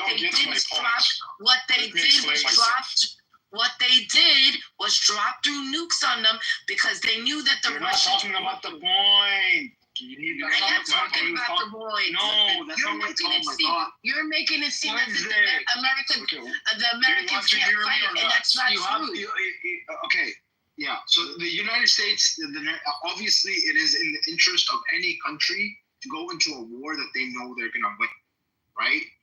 Now, the United States, when they went into World War I and World War II, they already went in late, obviously, but they had already before that pitched their tent with the Allies, not knowing that they were going to win for sure. So in World War I, they had already started supplying the Allied forces, or whatever, the British and those forces, right? And the Germans could have won that war, and the Germans almost did win that war, right? Same with World War II. They were supplying the British and not supplying the Germans. And I'm under the table, some companies were, but let's go over that later. But yeah, they had already pitched their tent with the Allies, not knowing that they would win that war. Had they not won that war, then the United States would have lost out on it. Now, other wars that the United States were involved in that they actually lost were Vietnam. I would argue Afghanistan. Iraq was a clusterfuck. They won, but it wasn't because they didn't have the bombs, bro. It wasn't because they didn't have the bombs. Well, for I'm talking to Fred. Dude, I'm talking to Fred. Control yourself, please. Yeah. But the point is that the United States and the neocons in the United States, a lot of them have been itching for a war with China or some sort of showdown with China for a long time. Some of them are still butthurt over Korea, which they did not take all of Korea because of the Chinese. The United States, when they invaded Korea in the 1950s, they went all the way up to the Chinese border, and the Chinese flooded the border with over 1 million soldiers and pushed them all the way back to the armistice line that exists today. Some Americans are still butthurt about that. They think that there shouldn't be a North Korea and that all of Korea should have been American, right? So they have been itching for a war with China for a long time. And the Chinese have, conflicting interests on this because I'm deeply involved in Europe and in the Middle East so that they stay away from Asia. But on the other hand, this specific part of the Middle East is where all their oil comes from. And so if there is trade disruptions here, it's a big problem for China. Okay, even if China invades Taiwan and take the whole Taiwan and attach it to China, and there is no Taiwan, there is not going to be a war between US and China. That's for sure. They do everything to scare China and say, oh, we're going to get involved.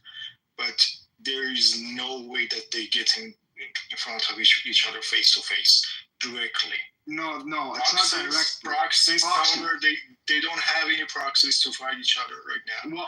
Well, if you want Iran to be a proxy for China and Israel to be the proxy for the United States, that's a proxy.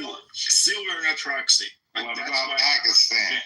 That is effectively a proxy. And Pakistan is an independent country and a really come on, they're a Chinese proxy. No, that's not right. Actually, they built J-16, I guess, together.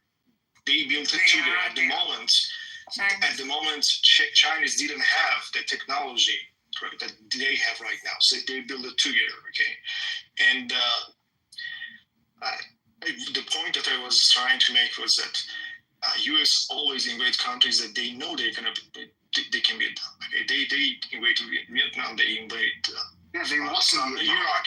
No, I'm trying to say that they know they can fail the state. Okay, they have the winner card. They attack Afghanistan. But they lost in both those countries. I know, but they took the countries. Okay, they had they didn't take Vietnam. They destroyed the infrastructure, though. They destroyed the government. Yeah, but they lost the war. No, you did. If you destroy the North and they lost the war. I agree. You destroy the people's lives, you win. I agree. But do you think there was a chance that Vietnam do the same thing to U.S.? That's what I'm trying to say. They don't want to invade. That's exactly what I'm okay. They just want to destroy the people. That's exactly the same story for Israel. Okay, Israel don't go to a war. That there is even a chance that they get hit. Just see what happened between Israel and Lebanon in the 33 days war. As soon as they saw that they can hit badly, they just stopped. The same thing happened this time. As soon as Lebanon fly a couple of drones that they couldn't attack or track, they did stop the war and they made a deal. They didn't stop the war. They kept bombing it. They made a deal. Yeah, but then they kept bombing Lebanon anyway. Let me tell you something. Before the drones the drones and a couple of missiles that they couldn't track, they were bombing Lebanon like crazy. Okay, couple of missiles and drone changed the game, and they sat and said, okay, we're gonna stop the troops. We're gonna sit here. They didn't go back. They didn't follow what they agreed on, but they stopped the war. I'm telling you. That this is their strategy. They don't go into wars that they know they get hit and they get loose. Okay, the same thing happened with US. So that's why I'm telling you, if China goes back and supports Iran, that's just downgrading the escalation between Iran and Israel. This is very nobody can back down. Listen. The last time, the thing is that Israel is acting in a way that they've never acted in before. Like them starting a war with Iran is a very big deal. They haven't done anything like this. The last time they started... Dude, can you stop interrupting? William Savage, as much as you have such a lovely style, allow for Benny to finish. I want to hear what he's saying. Benny, stop being negative, Nancy. Yeah. The last time they started a war with a big country similar to Iran by the scale of that time was Egypt in 1967.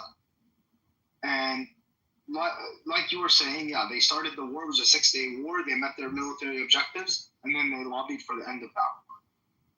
Now, when they were invaded in 1973 by Egypt and Syria, they told the Americans that if you don't give us what we need to win this war, we're just going to nuke Damascus entirely. And the Americans obliged, right? And they gave them what they needed. Keep in mind, both of these countries had, well, Syria to a more extent, had interest with the Soviets, but the Soviets didn't back them up, not fully at least, because they didn't want it to escalate. Because the Soviets knew that when it comes to Israel, America will give everything. They will sell their soul for Israel. They will sell their arms and their bodies and their legs and everything. And I think China knows that as well. They know that if they give Iran what they need to compete with Israel, then No, America's just Benny, going to double down. not true, Benny. Fred, tell him. You don't think America will double down and give everything? Hell no. Of course they will. Somebody got to stand up. No, I agree. Halfway, I can meet you. Halfway, yeah. It's half of America can sell their hands and soul for you and for Islam. They already sold. Okay, the half of the politicians in US, they actually Israel agents. I can't tell, but there is left of them that they can change and they can be. I don't know. They can change the I'm not talking about the American people. I'm talking about the American. I'm talking about the government. Nothing speaks louder than money for the American. Don't be fooled, Benny. The American government is full of neocons that are like super pro-Zionist, super pro-Israel. Like, man, if Israel is going to bring them down, Benny, they're not going to go down. They will go down with Israel. Fuck no. If Israel those politicians, yes. They will not. Don't be. They will. I'm not even funny. These people are super cucked Zionists. Super cucked. If they know they have easy bites, delicious bite, they go for it. That's what I'm trying to say. If they think that they have delicious bite, easy to go. Okay. So even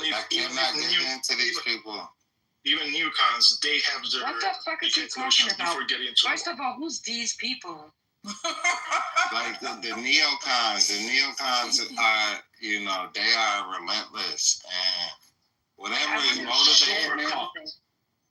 is motivating them, they're not gonna give up. Somebody got to stand up to them. Hold on, Wednesday. Go ahead. On the world stage. Benny, so I do agree with you when it comes to the neocons. But I think that what outpowers the neocons right now are the extreme right-leaning white Christian evangelists who are mostly racist and anti-Semitic and don't want to help Israel at all. So right now, and that's mostly Trump's loyalists. Wait, did you say evangelicals are technocrats too? Evangelicals are anti-Semitic and don't help. White nationalists. I meant to say white nationalists. Take away the evangelicals. What I meant to say was white nationalists, okay? Patriot white nationalists who are very much racist and very much anti-Semitic. And that's most of MAGA. Yeah, MAGA doesn't matter. They're not anti-Jew, though. No, MAGA doesn't matter. MAGA is not who lobbies for the U.S. government's policies. AIPAC lobbies for U.S. government policies. Military industrial complex lobbies for policy. I'm not saying that AIPAC is not there. I'm not saying any of that. I'm saying that we will see how long Israel has a grip on America, because I'm saying a lot of Americans have woken up and they understand. And I used to think it was a conspiracy theory, and I used to think I was being anti-Semitic, but the reality is they run it right now, and a lot of people are waking up. I agree with you. I agree with you. But that's even worse.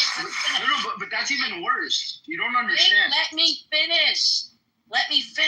Benny, chill out, kids, and don't be a negative Nancy, Benny. Go ahead, Wednesday. Stop giving your comments. So now, what? Not this November coming up. This November is the mayor's race. So next November coming up in 2026, we have the vote for the Congress, right? For the House of Representatives and the Senate. You don't think that fucking Gen Z and millennials are going to see who's taking AIPAC money? You don't think we're not going to be studying these motherfuckers? And if it means fucking voting third party, we will vote third party. We are done with fucking Israel, bro. That's my girl. Unfortunately, the majority of Nah, man. Unfortunately, the majority. I know. I bet Benny The majority of people don't think like everyone, this, Americans are stupid. Americans are this. Americans that. I'm here right now, bro. I'm here right now, and I'm having Black Americans telling me that the fucking Jews, fucking run this shit. I'm having Puerto Ricans and Dominicans telling me that the Jews are running this shit, bro. Okay, yes. You have to recognize that the Gen Z and millennials don't vote in very big numbers. Point of moderation is we do. Hold on. So Darius is trying to speak. I know her mic is low. Can you jump in, Darius? No, I'm just saying point of moderation because people are jumping in. By the way, Wednesday, we're with you. Bro, my 12-year-old knows this, Benny. Like, what are you talking about? Yeah, the thing is, Gen Z and millennials don't vote very Listen, these boomers are dying. Don't worry about it. They're croaking, bro. But they're not dead yet. They're gone. Benny. They're dying, bro. They're dying left and right. Let's get some new voices in here. Hold on. Guys, let's get some new voices. Let's not hog the mic. We have Super Cat, and who else was it? If anybody else want to chime in, we have Zero as well. Zero, did you speak? No, he hasn't spoken yet, but I was listening to everyone. Benny, you've been told. Hold on, super. Hang on a second. Okay. No, somebody has to get muted, so I would be the courteous one. Okay, go on, Zero. Go on, finish your lens. Make a statement or point, and then we can move the mic to a new person. I think the conversation has gotten diverse. It was Iranian somehow who. Yeah, we can bring it back. No, but yeah, so it has gotten diverse because it has now gotten diverse to the American foreign policy up till now. So. But I had heard I'm from Pakistan, and we have a different stance. If I just have read about American foreign policy as of now, so I don't think Trump is gonna jump in by taking the troops. There had been a couple of podcasts, which you surely would have heard as well, about the interventionists and then the progressive ones. I don't think that he is going to jump in with the troops this time because whatsoever America has made bad mistakes in Iraq, they are not going to, he isn't going to be allowed on a majority from the Americans to get into, to take troops into Iran as well. And apart from this, Israel is not going to win this alone. But if you are going to, if Uncle Sam is going to make his hands bleed in this Israeli war, I think this is going to be very negative impact. Apart from this, if you are all talking about China is not going to intervene in this war. This is not going to play as a proxy war between Iran and Israel. There isn't any proxy war. It's a conflict. Sir, if I may interject for a second, just for 1 second. The Afghans have their way. Hold on. ODM, mute up, bro. So, Zero, Pakistan came out. They made a statement. If you were to nuke Iran, we're going to come in and nuke, Israel. But my question to you is that just lip service, or are they going to do it for sure? No, it never had been a statement. It was just a social media hype which was created. There isn't anything such. Pakistani for Field Marshal. He's currently there in USA. He's currently there in USA.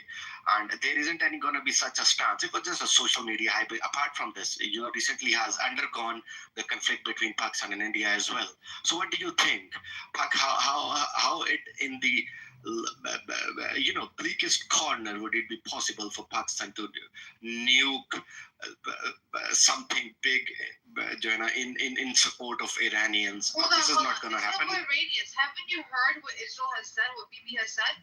He doesn't want any Muslim country to have nukes. And of course, Pakistan does. Pakistani generals have said this. You're next. If Iran goes down, we're next. It's in their blood. Exactly, is morally and ethically it has to be such. But on the very first stance, you can see where the Arab countries who should be there with Iran are standing. There is no Jordan, there is no Syria, there is no Saudi Arabia, there is no Qatar. Do you know what nukes do? It's deter the other country from using them. Is apart from this, nukes are not gonna work even from the Israeli side. So my point is that it is the first of all. They will till they won't. They are not gonna be any nuke war as of now. The biggest stake is that the Arab countries, the Gulf countries who are controlling this oil, they should have this hegemony. They are aligned with the West and the United States. World War II. The oil, the money, the monetary aspects. Hold on. I understand why you don't want Pakistan involved, which I understand from your perspective. But it's not a moral or ethical issue. It's a survival issue. I'll find the articles where it has been said, not social media hype, that they made the statement. They've even said to India, Pakistan, don't dare get involved with this. We're going to get involved in this further. So they have a vested interest for survival. For Pakistan to survive, they're like, oh, hell no, we can't have Iran fall. They've said it. Israel has said it. They're next. You are absolutely right. In that matter, if you are going to talk about eschatology, so this is a prophecy. Israel is going to make a big Israel then. You are absolutely right, but this is what prophecy says as well. So then we should accept it. Iran should be accepting it. I am. Exactly. So that is what I'm telling. I would love Iran to win the war. Being a Muslim, being a Muslim fraternity. Yeah, exactly. But Narjas, see, it's a prophecy as well. Israel has to, even in Muslim eschatology, it has to go till Medina. And this is the time. This is the war. It has to go, the Sinai Peninsula will come. They will go to Euphrates. You do realize that more hadiths than only your hadiths, right? This is the hadith. You realize that more corpuses than yours. Zero, brother. Respectfully, we were talking about nuclear weaponry, right? I asked you a question, but then you moved it all the way to Middle East. We already know the leaders are in bed with the Zionist entity. They're on a payroll of the Western, government and whatnot. And King Faisal, he tried to control the oil at one point, and guess what? They approached his nephew, and the nephew actually assassinated his own uncle. Right, so this, the Middle East is just it's a lose-lose, right? It's these people are in bed with the Zionist entity in America. Look at Saddam, who's giving them weapons? It's actually UAE, right? And UAE is getting their weapons from what? Zionist entity, and from America. And they found a whole bunch of weapons with American and serial numbers. Yeah. So what I'm saying to you, Zero, is we're talking about the nuclear weapon, right? I don't know how you moved it all the way somewhere else to hadith and this and that.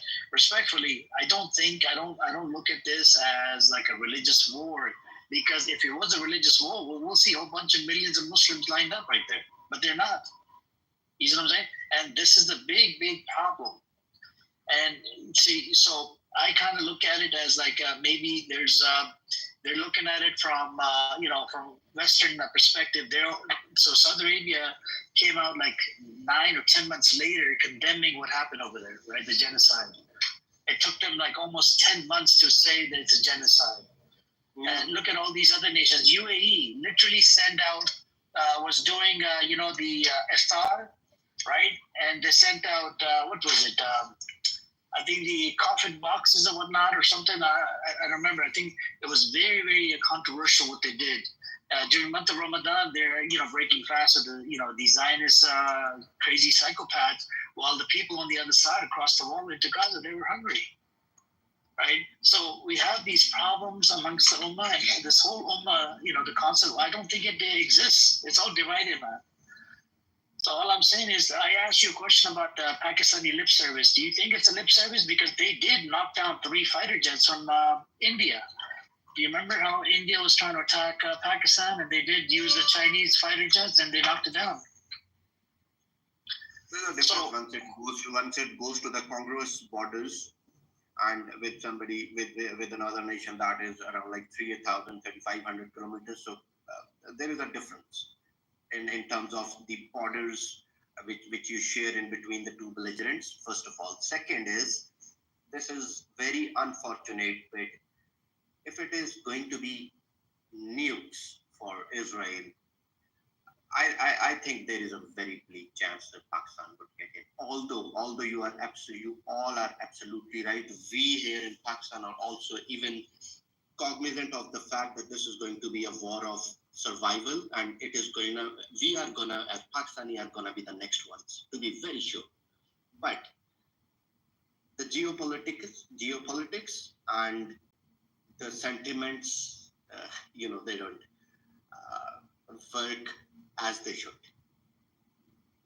So irrespective of the realization, I don't think it's gonna be. Everybody is being brought out at the highest level. So I think there is a price for everyone, and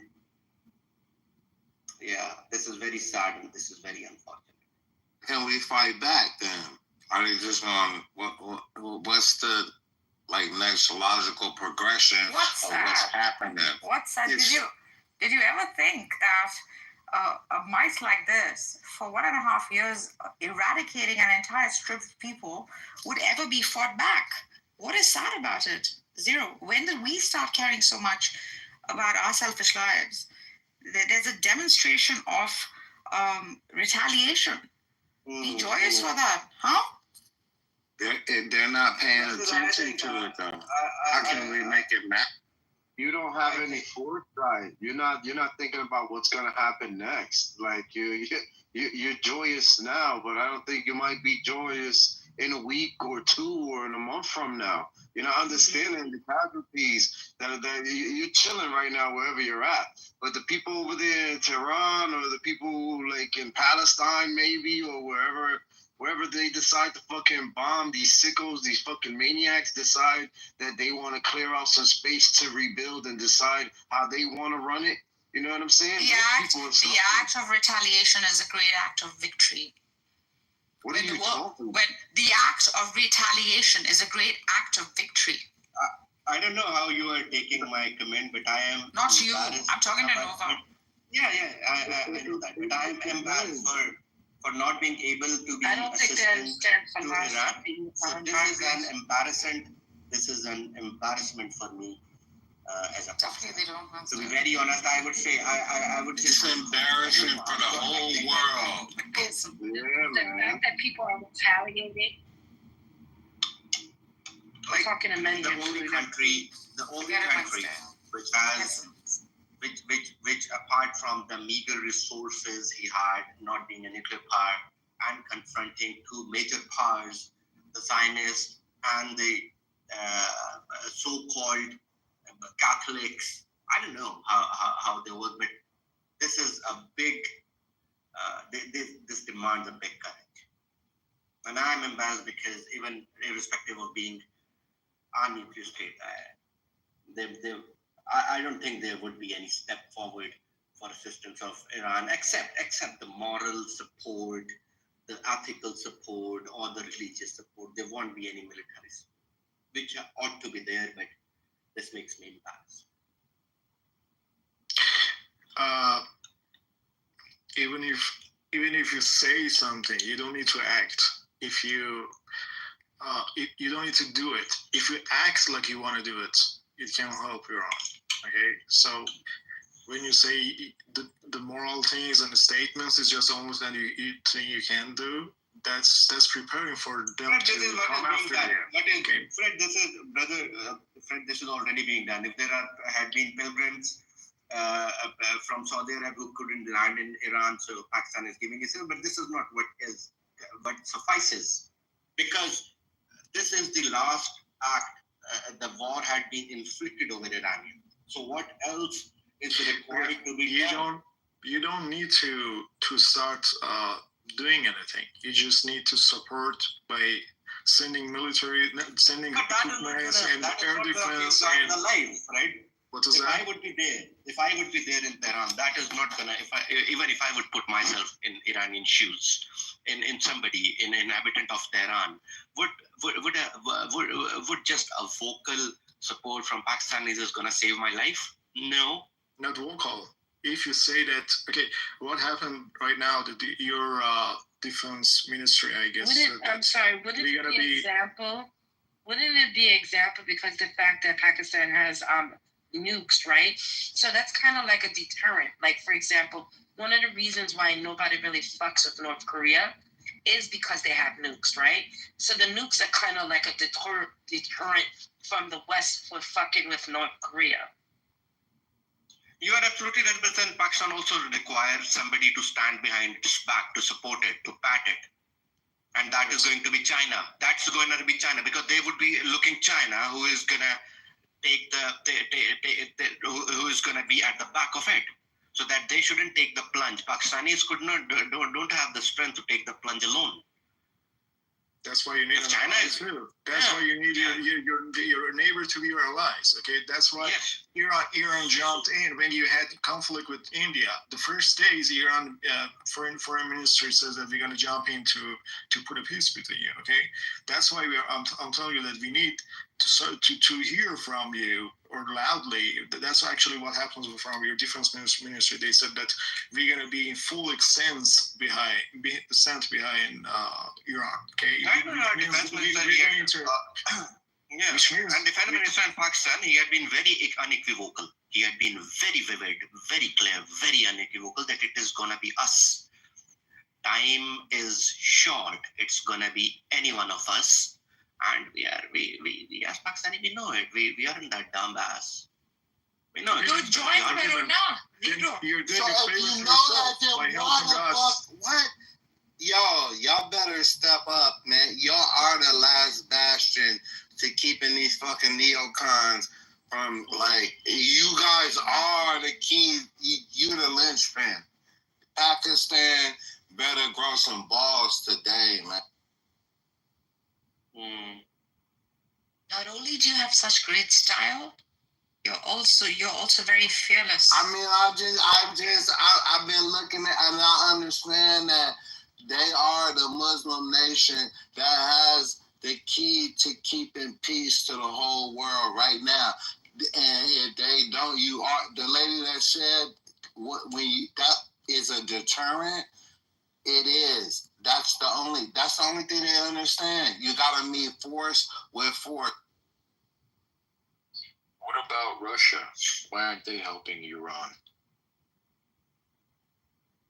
No, Russia can't open multiple fronts because it's difficult. And then apart from this, America, America had been very witty. You know, Donald Trump's statement that Russia could be the mediator. And Putin is a very clever guy. He is one of the wisest man ever born, I assume, in this 192, 193 countries. So he knew that America intend to push Russia into this war.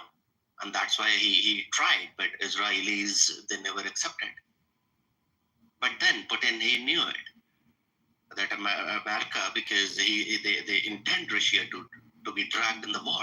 And he can't open two fronts. Apart from this, you need to understand how I see it. I may be wrong, but this is a big diversion from Ukrainian-Russian war. So that is the reason for American intending dragging Russia to another front, while saying that they can play the role of a mediator. So Listen, it's not America, really. It's not America. We are being, because most American citizens do not want this to occur. Whatever the fuck is going on right now, 99% of American citizens do not support this. America's not a democracy, man. Get over it. Benny, it will be soon. Benny, what are you saying? Benny, one of the things that I think people are trying to say on this stage, Benny, is that Trump has a hard decision to make. Not all of America wants to support this. There are midterms coming up. But right now, there's a split in the Republican Party. There's a lot of people who don't want America to enter this war. So there has to be a balance. And from everything that we've seen so far, when the chips are down, Trump doesn't go forward. So there's that to consider. I don't know if that's true. Unsaid. When the chips are down, America doubles down on Israel. Not from this president. Not from this president. You've got to look at what's been happening with this president. If it was not Biden, I would agree. this But president. then we see that how many he did the tariffs, he took them off. Nobody's even talking about the tariffs anymore, right? 90 days already passed, and he's not even putting these ridiculous tariffs on these countries anymore. Yeah, time with Israel. Test the narcissist's ego by calling when him the chips Taco. are down. Listen, when the chips are down, Trump will double down on what the donors want. Now, with regards to the tariffs, Trump is not going to be reelected. He don't give doesn't matter. It doesn't matter. They don't because care. the donors. No. It's The like donors don't stop with the election. The donors will keep going until after the election. He needs these because these donors are the wealthy. Oh, hold on, Betty Adams. Have you not thought about his legacy? You know how he wants his family, his kids to be part of the U.S. government in the future? Don't you think? Are they really? What happened to his daughters? No, I'm just asking you. I'm asking you a question. Hold on. Do you think he cares about his legacy at all? Because he is very narcissistic. His ego is huge. He only cares about his image. That's true. I mean, he does care about his image and his legacy, right? But who builds the legacy? The media. He's a performer. Who controls the media? The Jews. Yeah, but come on, going into all out war, you can't the be biggest But going into a full-out war cannot be changed. Government. That perspective can't be changed. Going into a full-out war cannot be changed. I do agree that the U.S. is going to fund the shit out of Israel by all means necessary. But do I feel like there's going to be American boots on the ground?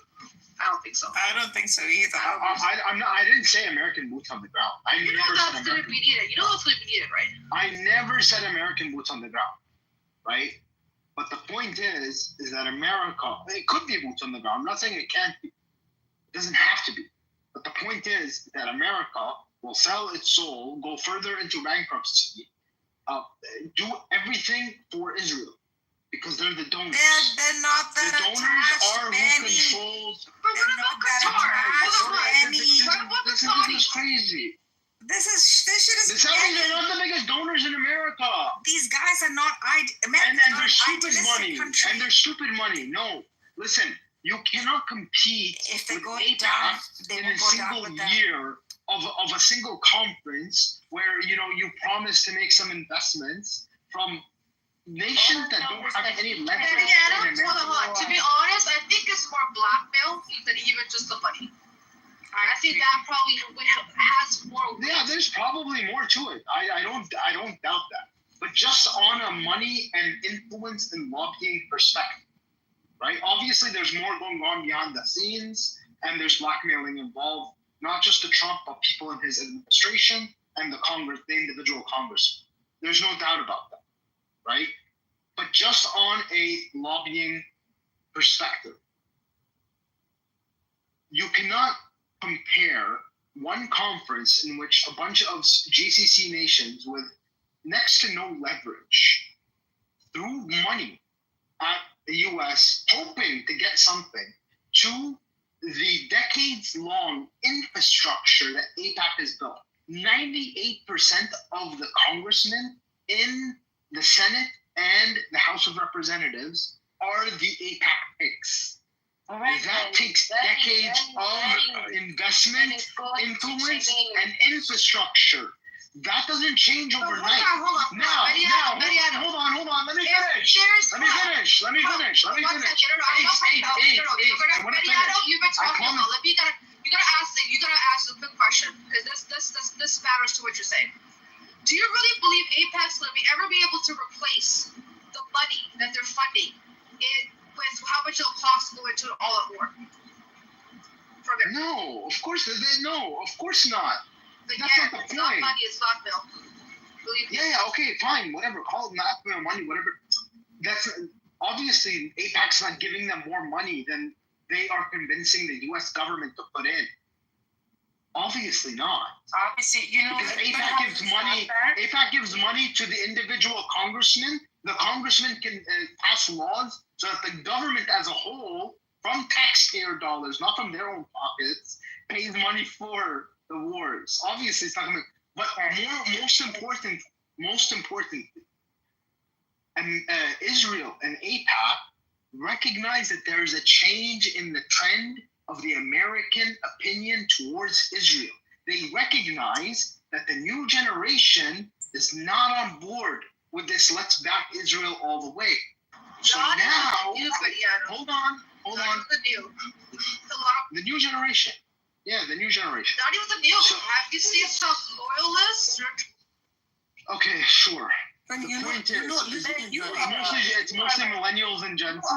But the point is, let me just fucking finish my point.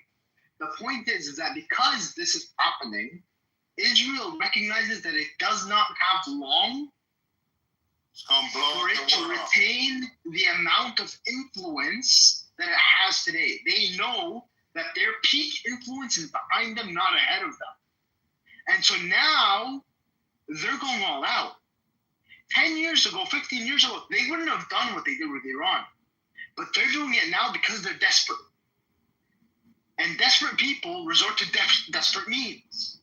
And desperate means for Israel means starting a fucking world war. But could it not be a miscalculation? It could be a miscalculation. Ben Gvir was asked recently about why you drag us into this, and he said that they didn't realize how many missiles, how much strength Iran had. Yeah, really? The extent to which Iran is infiltrated. They didn't know what Iran had? Oh, you believe that? They had a weapon. Let's hold on. So recently, Russia. So Putin came out. This is what I'm trying to get at. He apparently has a plan for a peaceful resolution, which is funny enough. He's actually said he's well aware that where the largest caches, multiple of these, of Iranian weapons have not been touched. That haven't been. Nothing's happened. He's actually has said this is today. Look it up. He's sitting there making it like, hey, listen, Israel, it might be in your best interest to chill. I don't know if it's bluffing, but it is definitely something. Don't you also think this ruins this whole Israeli idea of it? This is a safe home for Jewish people. Come to Aldi, come return to home and build, get settlements and expansionism. For them to have all this expansionism, these assholes need people to be taking people's homes. They wouldn't let Israelis out. If you have dual citizenship, if you're a visitor, you're allowed to fly out. But if you're not, they wouldn't let you out. What are you saying? Are you saying this is the second Holocaust? I hope not. Who said that? Who asked that question? Wait, you're saying all the Israelis are locked into Israel and they can't leave? They can't get out. They're taking ships. I mean, that sounds like. That sounds crazy. And if you're saying that they're getting supplied by bombs from all these other different places, I think I heard that too. That's a weird combination, but they have bunkers that they go into, so it's not like they don't have a place to go to. But they can't lose. They can't lose that narrative or that perception. They're finding and actually threatening jail time for anybody in Israel who posts anything on social media that shows any type of damage anywhere. This is how much they want to control the narrative. Has damage been done on both sides? Absolutely. We won't know fully, but yes, both sides have done some sizable damage to each other. Was Iran infiltrated? To Bayam's point, absolutely. Crazy how they didn't catch that. There's Indians going in there for Assad. 83 arrested. They're building weaponry to use against Iran in Iran. How that went under the radar? There's got to be some freaking rats in there. Yes, it's wild.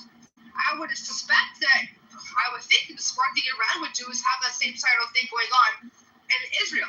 But we don't know. Sleeper cells, I guess? The rats have always been part and parcel of the entire Iranian paradigm. Like, rats are like almost like furniture forever existent within the Iranian paradigm. There's never been ever in history where such spies or workers within the system never existed. You see?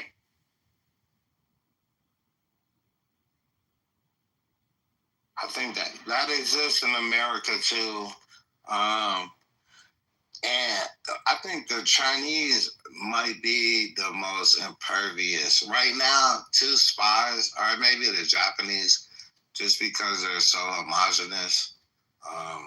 It's kind of, but America, we got spies everywhere in America. It's true, they arrested a woman from China who was trying to bring in some sort of a virus that attacks crops. And Can we kind of chill with the stupid anti-China propaganda for a minute, please? Come on. Hey, we love China. That wasn't. You boomers. That's actually what happened. You can't be real in here. Oh. We can't You talk about Chinese. China was in America, so why wouldn't it do that? You're like a fucking grumpy old man, you are. I just think, I just want to know how ODM attached that flower to his bandana. Like, I think that's just it. I can't stop thinking about it. Is there any way you can explain to us, ODM? Yeah, I was in my mojo at that time, and it just happened. I didn't. Mojo's that was like chi. You call it chi, yeah? It was just, it just felt right at the moment, and so I put it together. But again, there's more important things going on in the world that we gotta figure out, man, for real. It's like Chinese viruses.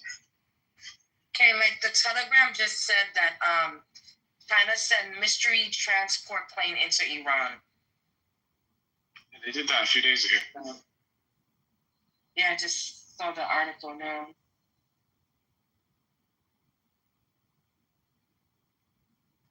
With Telegram, I like to get on some Telegram shit. I'm not really on no Telegram shit right now. No, this one is actually the newspaper, the Telegram. I'm sorry. Telegram.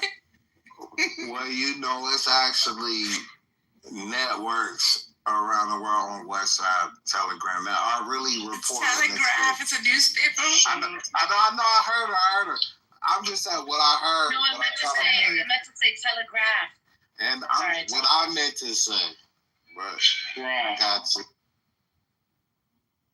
Salute. Anyways, so what came out of did anybody learn anything from this room today? Yeah, back and forth. Yeah, Benny's not supposed to be the defense minister for Iran. No, but Super Cat. I'm not Persian. I would know. So Super Cat, are you anti-Iran or are you pro-Iran or? I'm neutral. I want the war to stop. I don't think Israel should. But are you Iranian, by the way, if you don't mind me asking? No, I'm not. I think that it was crazy that Israel attacked Iran. And listening to Benny, I think he needs to recognize a couple of things. Not all of the Israelis are supportive of what has happened. Not all of them. Are you an Israeli? Are you an Israeli, Super Cat? No, I'm not. No, I'm not. So how could you speak on that? Are you Jamaican? I am Jamaican. I have a lot of Jewish friends, but that's not influencing the way I'm thinking. But they do inform me of what they're thinking and what they're picking up from state. Let's compare the two. I didn't say anything about the opinion of Israel. Yeah, one second. I was talking about the Jewish. Hold on, Ben. Yeah, hold on. So there was a survey that was done, a recent survey. 82% of Israelis, they want to expel Gazans. What do we do about that? Now, this minority number, right, 18%, that disagrees with them, right? Because, they might have difference of opinion, but then we got 82% of them, they agree on it. Back in 2016, about 48% of them agreed on expelling the Palestinians. And with 82%, They even talk about the Arab Israelis. They want 56% of them. They want to kick them out of Israel. So Super Cat, when we look at all this data, maybe your experience is like anecdotal, right? Maybe you spoke to a couple people here and there.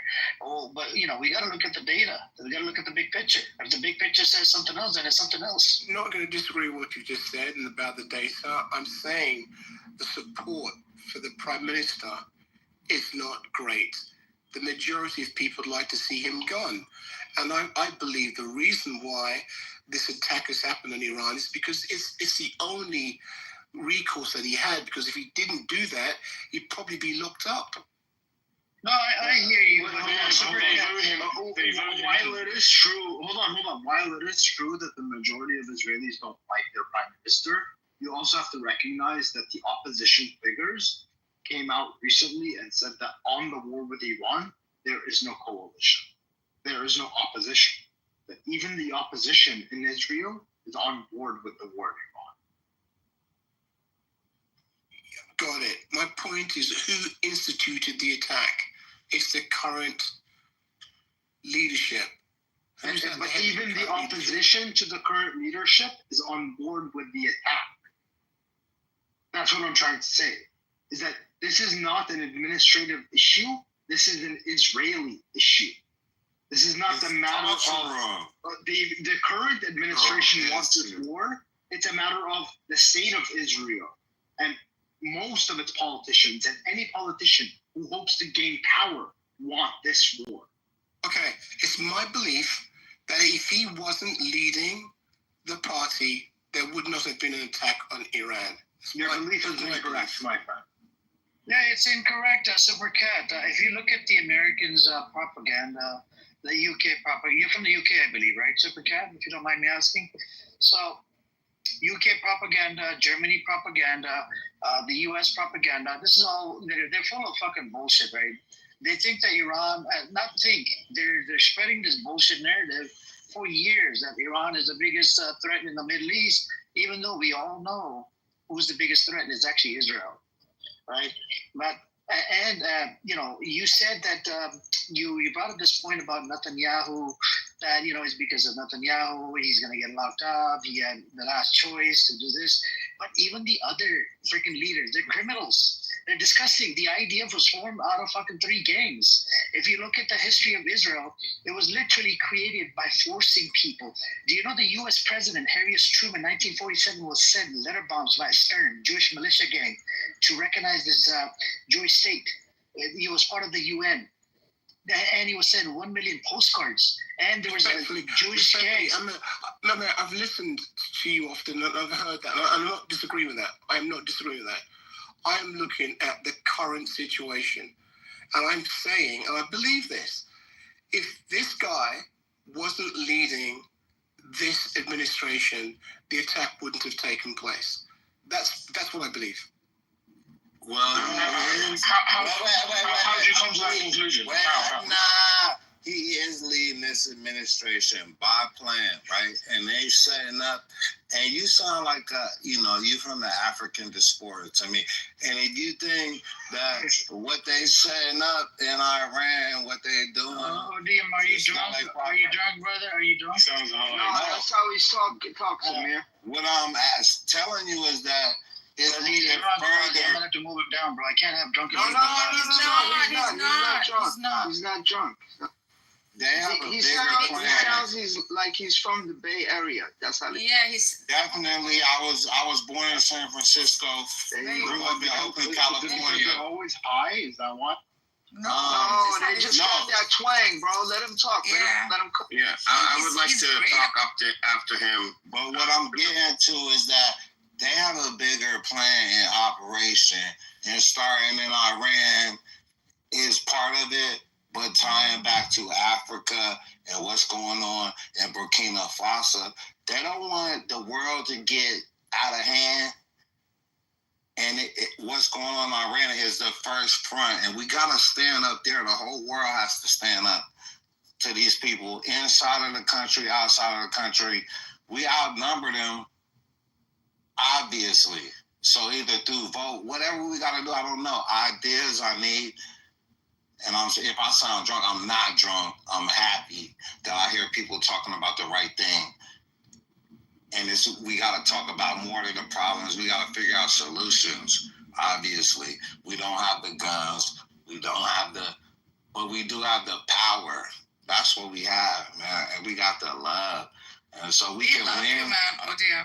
We love you. We can win, and we gonna figure it out. Let's figure it out and keep, I'll end it on that. But I'm gonna come back. I need ideas. Ideas, baby. Let's go. Just quickly, Super Cat, can you hear me? Super Cat, just quickly, want to ask a quick question. You keep saying that, had it not been this leader, there's some people that don't want him, but you know that Bibi's been elected. Exactly, that's what I was trying to say. His intent for what he wants, he's made it very clear from the get-go. So people know he believes what he believes. He says it out loud multiple times. So I posted an article in the chat from Axios, which is interesting. Trump said that Iranians reached out to him for a meeting at the White House, and Iran vehemently denied it. But then Trump went on Truth Social and said, "Well, if they want to talk, they know where to find me." And so Trump is sort of making overtures that he wants a negotiated end to this. That's the misinformation war that is. He lies so shamelessly to his teeth. But it's if you put both together, the Axios report and what he said on Truth Social, he wants to meet with Iranian That's officials. a lie. That's what he wants. He does. It's not a lie. It's right there. It's an article. He bro. wants I will to show meet you. If it's written in an article, it must be the truth. No, but he wants to have another meeting so that they can identify. Listen, man. Proof it's a lie. You can't say something is a lie. They want to have another meeting because they want to identify who the next person they want to kill is. The last person he met was assassinated. Yeah, there you go. He told you. Everybody they want to meet with, they kill him. Information. I'm going by what the facts are, and here's the facts. He wants this to end. He wants this to end. The facts are they kill everybody that they want to meet with. Let's talk about facts. Facts. The facts are that there is that he said this today. Okay, that the Iranian, he wouldn't say, I want to meet with the Iranians. That's not his style. He's too arrogant. But he said what the Iranians want to meet with him. He didn't say that. Get him out of here. One of the reporters asked him, and he said, "No, I don't want to meet him or something." No, he said late. It's too late. That's what. No. He said before it's too late. That's what the article says. I'll tell you something. He wants to meet them right now. On Truth Social, he says if they want to meet with me, they know where to find me. This is what he said. No, this is the truth. That's the reality. Let me tell you something. What's happening in Iran? Even if he wants to meet them right now, they're not going to sit with him because. I'm not saying that they do. I'm not saying that they do. What I'm saying is there's other facets to this. It's not so black and white. It's not just America attacking or not attacking. There's other things going on in the background. I think it looks like to me that unofficially that the U.S. is pushing for Iran to negotiate or to meet, behind closed doors. White supremacy is destroying all opportunities for peace negotiation. Well, that's a different story. That's a different conversation, I think, of white supremacy. I don't disagree there. These Yakubian devils. These swine merchants. How is it a different conversation? Salam, Samud. There's one thing, Edward, I may ask. If this is the case, if Trump actually genuinely wanted to negotiate with the Iranians, why would he allow Israel to initiate bombing of Iran? All I'm reporting is what was in the Axios article and what he said on Truth Social. Right. No, I know. I'm just saying that there's something else going on. Right. Yeah, I'm just trying to add to the conversation, like I can answer this. Yeah. Just look how he treated China when he wants to solve the tariffs problem. He put 120% tariffs to solve the problem. This is how dumb he is. Okay, he wants to start a war, so they come back to negotiation and he takes more as what he wanted to offer. That's the strategy that he had, and I think he gave him too much credit. No, actually, that's him. That's him. Then the dumb people that he gets around, he keeps around. That's it. You believe that Israel did it without knowledge of U.S. That's actually not right. I believe even the 2 months that they give Iran was saying, and in cooperation with Netanyahu, because they needed 2 more months to be prepared to attack Iran. I absolutely believe this. So can I just say my theory, and this is only my theory, and conjecture. I think Iran is waiting for the best deal possible and to be in the best position to negotiate as possible. Iran knows that it's Israel that does not want Iran and the U.S. to come to an agreement, and I think Iran. They know it's in their best interest to come to an agreement with the U.S. It would shut down Israel, and it would shut them down for good. But I think they're not stupid. Iranians are not dumb. They're very, very calculating and very strategic.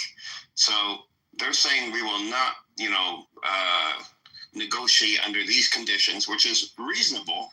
That's reasonable, obviously.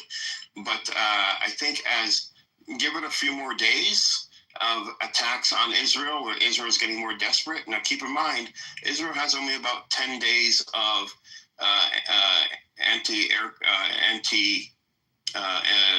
air defense missiles left, and the U.S. can provide more, but not very much more, because we give so much to Ukraine.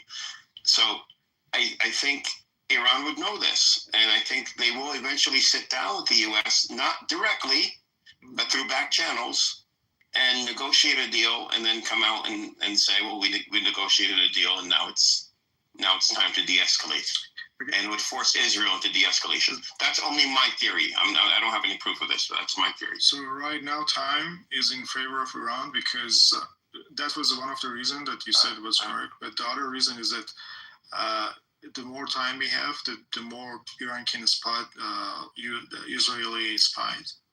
That they're actually taking control of the war in Iran right now. The 90% of the job is done by the spies in Iran. That they have hided a lot of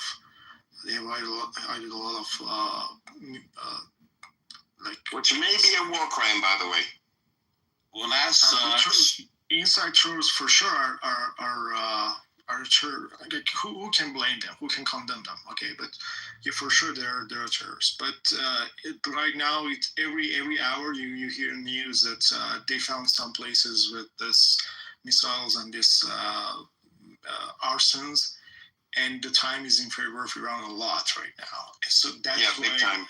Big time. Yeah, and I believe that Israel had a plan that in 2 weeks they can fill the country. And right now, they see that it's not going to happen. No, I also heard that Netanyahu was pretty much begging Trump to come into the war because they can't win this without the U.S. and they're running out of missiles. And like you said, time is on their side, which is true. Iran will come to the table when it is absolutely in their best interest and they have leveraging power. That's when they'll come to the table. But Trump, I think, knows this and is leaving the door open. So I think don't be surprised to see some backroom dealings here between Iran and the U.S. and all of a sudden Trump comes out and says, we're meeting with them to finalize some agreements, in a couple of days, and it's going to happen very, very quickly. And that's what I think. And I think he will also snub Netanyahu. So Trump wins, both ways. He's the hero, stopped the war, got a nuclear deal done with Iran, and he got to snub his enemy, Netanyahu. Edward, he did this shit with the Pakistan-India situation. Why is Netanyahu? He took the credit for himself. Do you remember how, he took the credit and said, it was me who made the deal. Very good people. You guys were great. Obviously, I know. People get word, right? These countries are all connected. There's a conversation happening. He made it seem like it was me who brokered the deal. In this case, he's already kind of setting the precursor by saying certain things. Oh, Iran, they wanted to come. He actually said Iranian officials were to come all the way to the White House. Yes, that's what he said. Yeah. But he goes, I know it's hard and stuff. Well, the time's passed, but maybe, it's kind of late for it, but maybe. Do you see how he's opening two sides open to it? Because he can go either way. Everybody's saying that. Everybody, even here, in America, is saying, we don't know what the fuck this guy is saying. He's like, I think this is my theory, and I think they are trying to regenerate the American economy under a wartime economy, right? To get our manufacturing back going. And we're just going to start making bombs, drones, and everything we need to fucking kill the whole world until our population says we're not going to do it. But if our population is getting jobs and all of a sudden we're able to buy homes and fucking afford all the shit we need to afford in America, who's going to turn it down? Can you say something here? There is a big reason that they started this war, and that's a pattern that every time U.S. is on asteroid and they get too powerful in one aspect of the military, they start a war. That's what happened in Iraq. That's what happened with Vietnam. That's what happened again this time. This time is AI intelligence, the Palantir.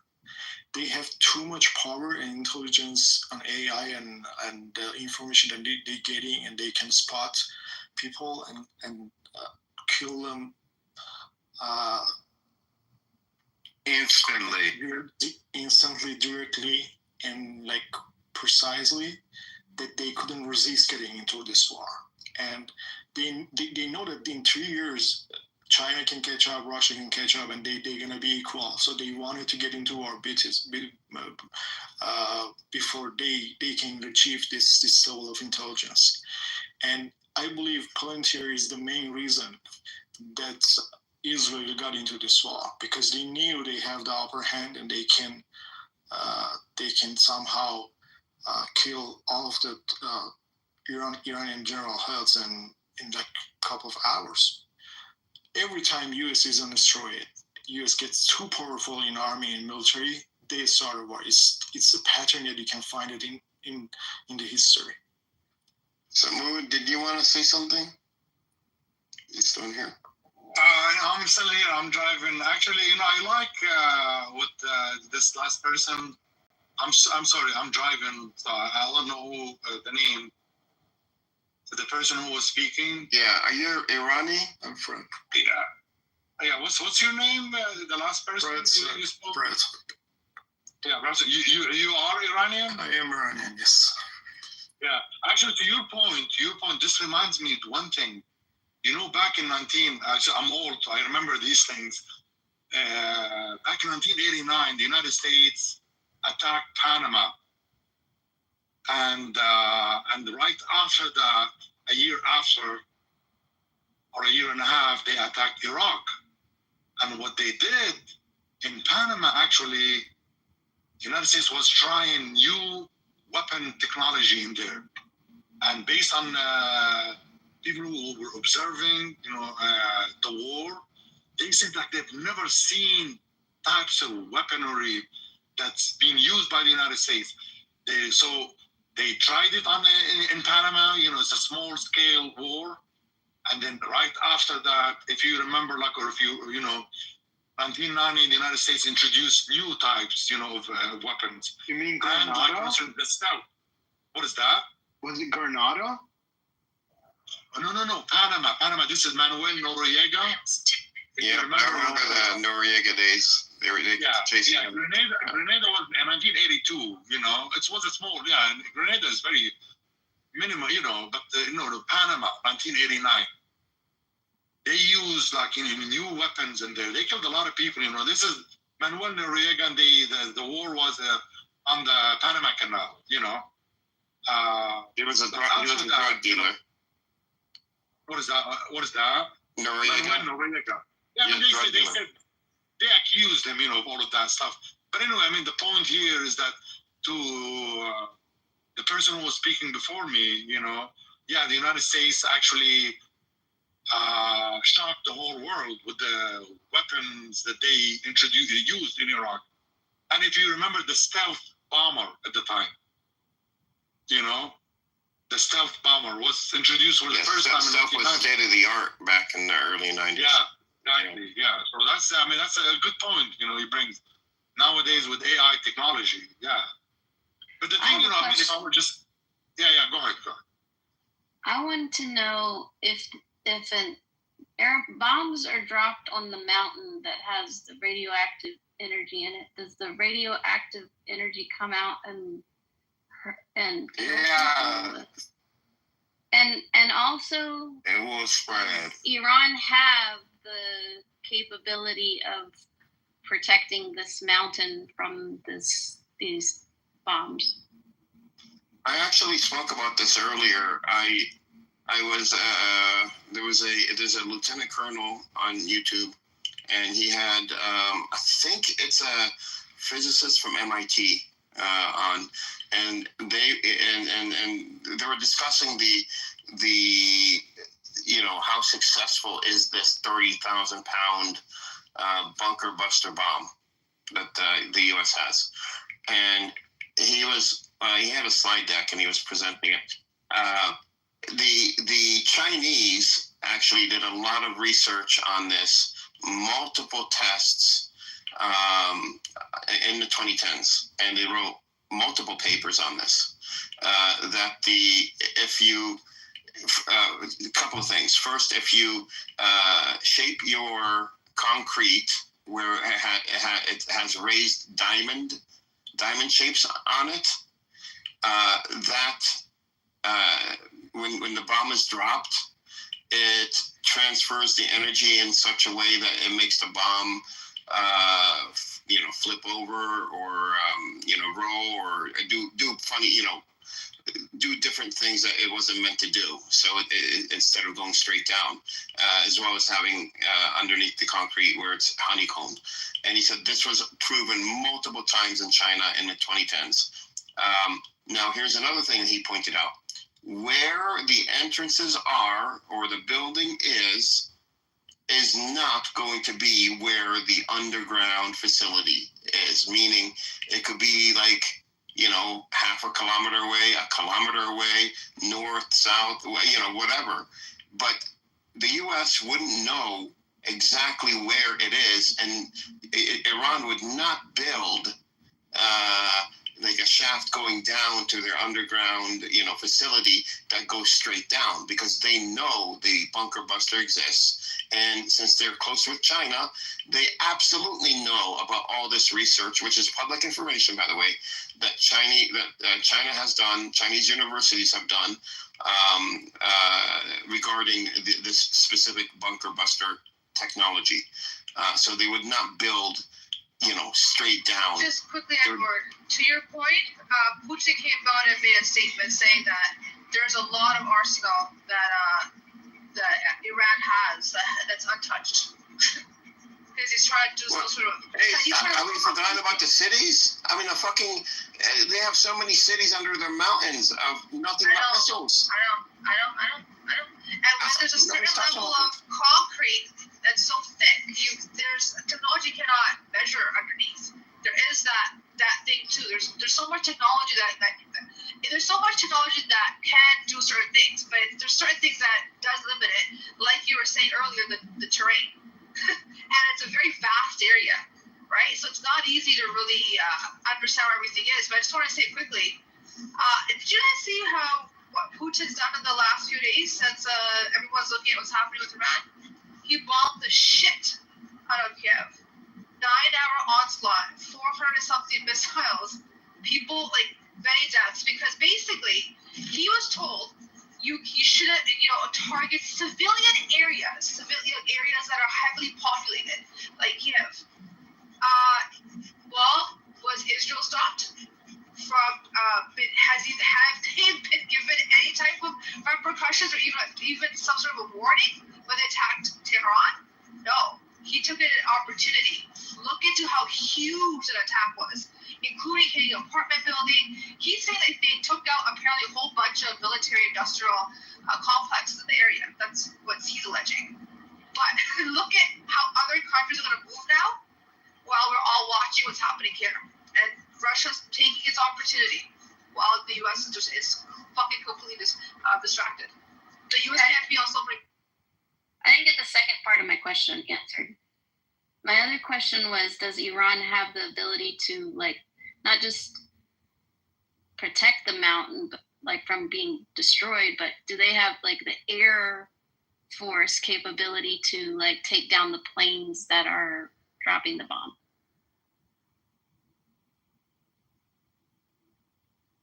They do. They've actually allegedly took down 3 fighter jets.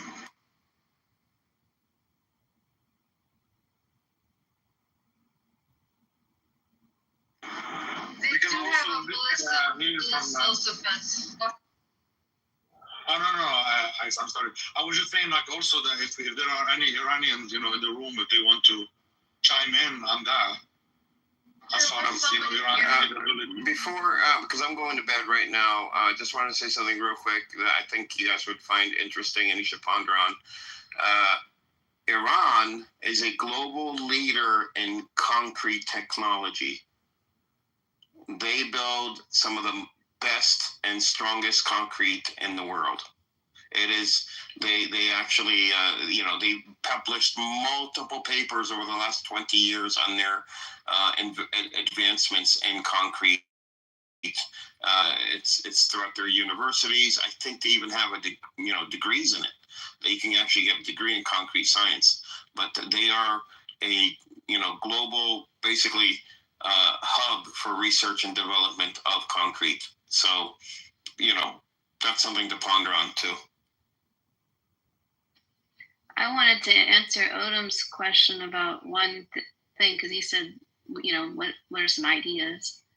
And it's just a small idea, but I think the general propaganda is that Iran has nuclear weapons. And I think if the general American public understood that Iran does not have nuclear weapons, and Israel... Tulsi Gabbard already said, and this is... Let her finish, please. I'll come right after. So first of all, Iran does not have nuclear weapons. And second of all, Israel is the only country that won't declare how many nuclear weapons it has. Not only it won't sign the National Proliferation Treaty or whatever that is, but they also won't claim how many nuclear weapons they have. So they need to be in check with their nuclear weapons with the rest of the world. Totally agree. I think they don't even let the IAEA come in that's the governing body, to investigate. But who else was speaking? I'm sorry, the guy. I'm not looking at my phone. If you want to chime in? You said something about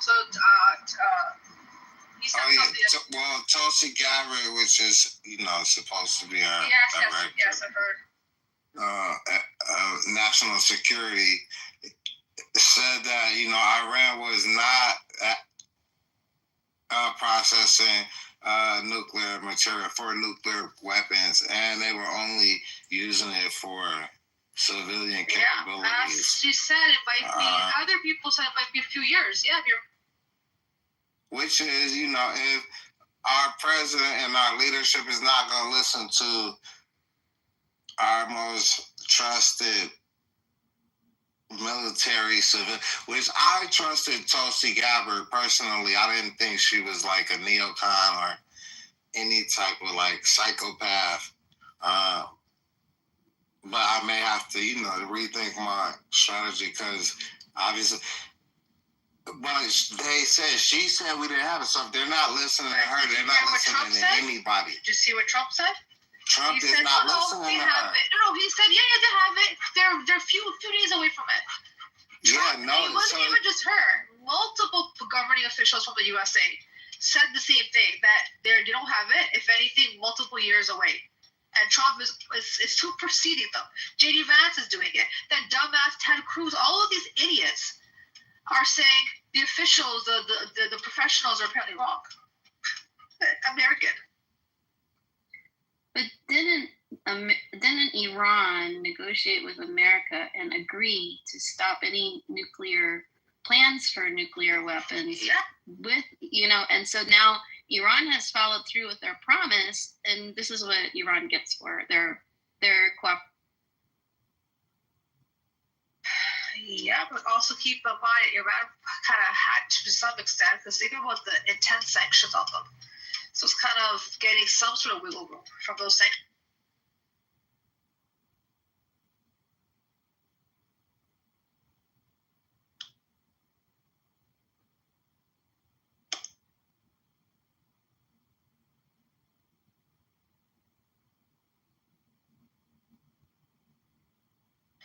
I don't know. I just don't understand how anybody believes that this war is winnable. Like Israel's gonna somehow win and annex land.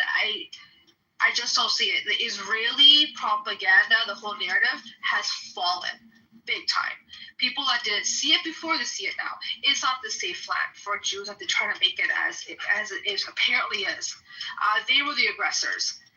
After being aggressive, I'm so done with the States, with Canada, with Europe. After Israel attacks, Israel has everybody who defend itself. How the fuck does that work? Like, we're living in some sort of twilight zone. But does anybody here believe this is either in Israel's bag or in Iran's, or this is just going to be just detrimental to both? Or perhaps the U.S. got this.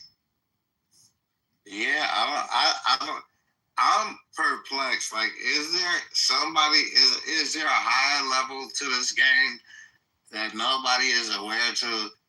That just because Israel, Iran, something else has to be going on. This shit is so ridiculous. It is beyond comprehension, and it's very scary. Who's come off bike? Because this was for Israel. They just go ahead. No, Iran just bombed Israel really bad. There's a whole bunch of injuries. You should just go check on Soleimani. I don't know if you know Soleimani. I know him. What does it say? What infrastructures? Like where? Is it? Just go over there. Just go check. I think it's in Tel Aviv. Yeah, Tel Aviv. It is really bad. Into a hospital. This is the biggest issue. Iran missiles hit a hospital in Tel Aviv. Is it? Yeah. Wow. Now they are going to go and play their victim cards again. Yeah, no, it's called I can't pronounce it. It's spelled SROKA hospital. Well, if it was filled with Zionists, I hope they will do it. Can I talk with Farid for a moment? Farid, are you Fred? Is your name Farid? I'm not sure if he's on his Fred.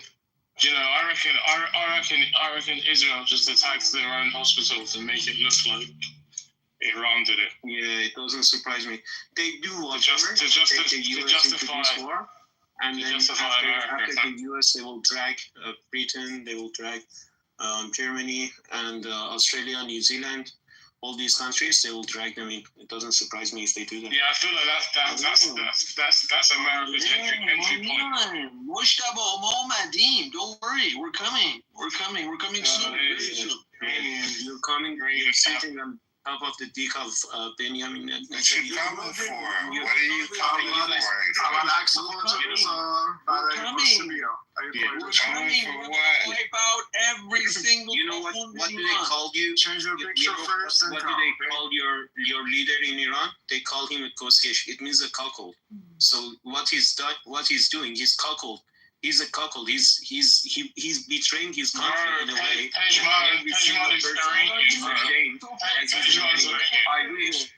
I wish this guy that he's let me talk. All right. BB June. Yeah. So you see, you put the picture of Reza Shah as your picture. If he was alive, he would kill him without a trial, for betray to his own country. Just to let him know. Reza Shah, he would kill his son to betray his country.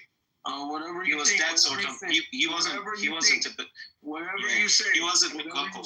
So if you wanna change a picture of this guy of Reza Shah and put maybe it's better to put a picture of Benjamin Netanyahu or Tom Morley. No, I like Reza Shah. So maybe it's more suitable. No, I want Reza Shah. Don't worry. Yeah, you want Reza Shah? He was. Reza Shah was a real patriot. He wasn't like that. Bring up Ryan. But wait, hold up, Pejman. You're happy that your whole country, your ancestral whole thing bombed? See how ridiculous. What the fuck's wrong with you? He's happy because he think he can fuck his wife too. I'm happy they are targeting the Islamic Republic. Yes, targets of the Islamic Republic. And 9 months old baby has died. It's a fucking war. Do you understand what a war is, Moshe? Or you want to play games and word games and mind games? What do you mean it's a fucking war? Iran was attacked preemptively. Don't fuck me. I'll fuck the proper after. It's a war. That's what he's saying. He's serious. You're not serious. This man's Iranian, and he's so down for his country to be desecrated. He loves Zionists that much. I was talking with him the other day. He hasn't even seen Iran even one day for. He's your ancestors. These guys are sitting in LA and they're begging a country like Israel that's committing genocide in front of the eyes of the. No, you don't worry about the genocide. You worry about he supports the genocide. He supports it. For 46 years. No, so they're committing a genocide, and these guys. They're bending over in front of him. Come for Iran. Iran is a country for 2,500 years. We are not going to bend over in front of him. You are worried about the Islamic Republic. I'm not worried about the Islamic Republic. Yeah. The Islamic Republic is occupying Iran for 46 years. Don't worry. Their time is up. Do you have any family in Iran? Yes, a little bit, yes. His cousin is very famous in Iran, yeah? Dude, I want to send everything you say about the IRGC to them and see how they treat your family.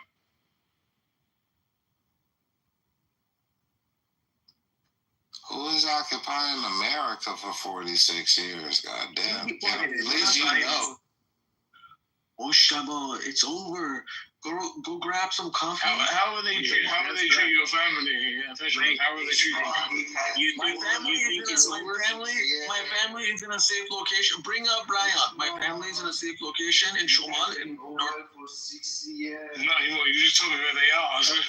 Your family are dental hygienists too, Rizwan? No. His sister's an astronaut or whatever you're fucking I don't want to talk about any of that. I don't want to talk about any of that. You worry about your family. I'm going to worry about mine. If you were at Tel Aviv, they wouldn't even let you in the bunker. That's for. Okay. Bring up Brian at the bottom. He wants to come up. Bring him up. Is that person's hand raised? I don't see it. Yeah, they're friends. If they bring on you, they're gonna be annoying. Yeah, I don't like that guy. He's racist as fuck. Yeah, he's not gonna contribute anything to the conversation. His hand is up. His hand is up, and it's going They're like two pictures. Suck each other's legs. It's such a shame. It's such a shame that you go and bend over in front of Israelis to come and I invade don't give a your fuck country. about Israel, bro. It's such a shame. I don't give a fuck about Israel, Zionists, or this shit. I give a fuck about them targeting the regime of the Islamic Republic. Why did you change your family name? Do you want me to call your family name? The what type of family name do you have? That's the only that's the only thing I care about is the targeting of But the Prince, regime. man, you don't really give a shit about Raz. Like, why do you care about that? You haven't been. Do you care about targeting civilians in Gaza? Do you care about how many children? What a shame! What a shame! Fuck. Hey, Fred, if you're concerned about Gaza, then they shouldn't have attacked on the 7th of October. Oh, They did. wait. Did Israel attack Iran? They shouldn't be occupied. Now they're paying the price. National Gaida. Can you please take English? It's a little rain on the history, okay? They're gonna pay for it. Can you not? Thank you. We'll be drawn. English, please. This is called mental masturbation. Like people who are weak and orphan, they're like this. They get together and mentally masturbate. Dude, those two do it in real life, bro. Let me tell you what's different here. They do that shit in real life. Let me tell you what's different here. People like me, I want the country with the sovereignty, the whole country I want. If I want it free, I want it in a whole. People like Pejman, if a country is split up in 3 or 4 or something like this, and if they give 2 cities like Tehran and crash to them and say, oh, this is Iran, they're going to be happy. You assholes, you just want a ticket to fly to Iran and then you call it Iran, okay? That's it. Now, you don't care about splitting up Kurdistan, splitting up Azerbaijan. You don't care at all. I'm telling you, if you did care, you wouldn't support a war to your country. You do a war I support the targeting of the your regime. country. I support the targeting of the regime. So you really think that Israel is not going to kill civilians within They already Israel has already killed civilians. Huh? Israel has already killed civilians in Iran. Well, they might kill you. So why do you support the killing of the civilians within Iran then? But they're killing civilians. I understand, but it's a fucking war. Nothing to Israel. War happens. So you support the killing of innocent civilians within Iran? No, I do not. To end the regime. They coming to steal your resources. They're coming to steal your oil and you don't even know it. You just bowing down and let them come and do it and destroy your culture. Thank you. They are fucking your mother and you are masturbating for it. This is how. That's literally what. Wait, Pejman, what if Israel loses and the regime gets stronger as a? It's called motherland. That's my concern. They better find him. He's a traitor. No, honestly, my concern is that they do a ceasefire and they stop. That's my concern. If you're gonna go all the way, you gotta go all the way. Of course, you're concerned. If you don't, You like BDMS. You like BDMS. Your mother. No. I don't want them to do a ceasefire. So why do you want this regime gone so bad? Why? Why do you want this regime gone so fucking? Ace, go ask the 80% of Iran. Don't ask me. They're united after this attack. Ask me, Pejman. I can answer you. I'm going to live in Iran half year, okay? What's wrong with Iran?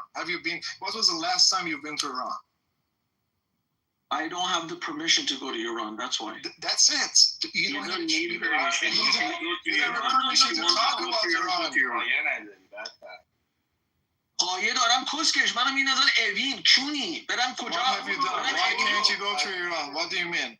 Have you done anything political? Have you done any spreading any shit? No, you're a dental hygienist. That's it. No, you don't know. Iran, Pejman, go free Iran. Why you don't go? Why you're sitting here, master? Go free Iran. مگه تو ایرانی؟ No. But you want to go free Iran.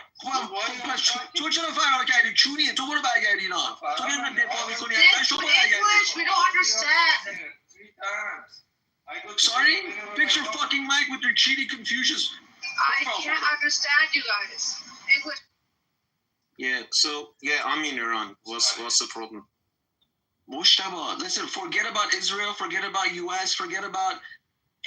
Do you want a referendum in Iran or not? How can you forget about the war maniac that invading your country? No, I'm asking you a simple philosophical question. Do you support a referendum? I don't. Let me tell you something. I don't support the regime too, but I'm gonna fuck everyone who wants to touch my soil. It's not American business. Wait, let him It's finish. Iranian ODB, business. let the Iranian vet finish. He's speaking. I can't. Hold on. Your logic is not Pejman. He's a traitor. So hold on. My father is treating my mother bad. Let's go rape my mother by another stranger. That's basically your logic. No. So, Wayfan, do you support a referendum inside of Iran? Yes. Okay, so are you Pastor Zedei no pass, right? Yes, I'm against his father. So you're against what? His father, which is married to my motherland, I don't like that. So next. Okay, so you're against the regime. I'm against this regime. Question you're a asking. couple of times, but what's your point? Yeah, I'm against I just want to make sure that we're on the same page. You think about a referendum after Israel and US will clap their little bitch.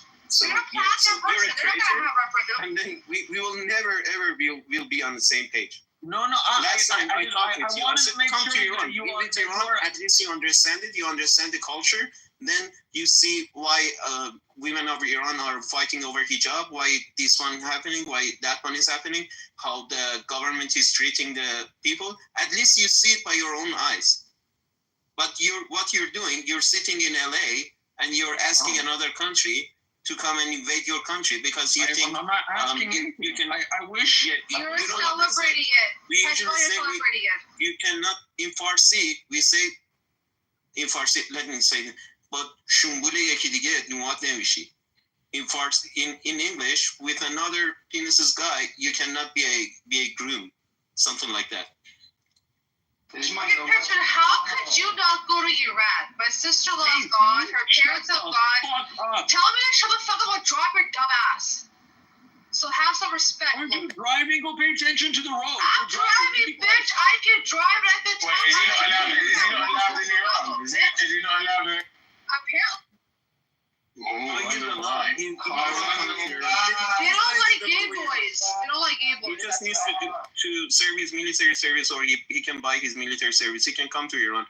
If they don't find it out that he was a traitor, he just comes in Iran, he visits the country, and then he goes up. What's the problem? Do you think that IRGC will care about somebody like him? No, but I'm not going to understand. Sit in LA, they just talk to each other. Oh, if we go back, we die, so we don't go back. They think Iran is North Korea, and then whatever we do, they're controlling us. They're controlling this and that. That's what their mindset is. They don't know it's a free country. They don't have Iranians hostage right now. In dual citizens hostage right now. We don't have any hostage. What are you talking about? We're talking about the same country. You're not an Israeli. You're a Persian. You're Iranian, right? But they have Iranians in Iranian Americans hostage. No, we don't. You don't.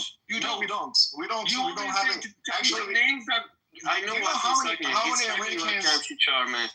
He was a terrorist. That he died in prison. He admitted on air that he committed terrorist attack in Iran.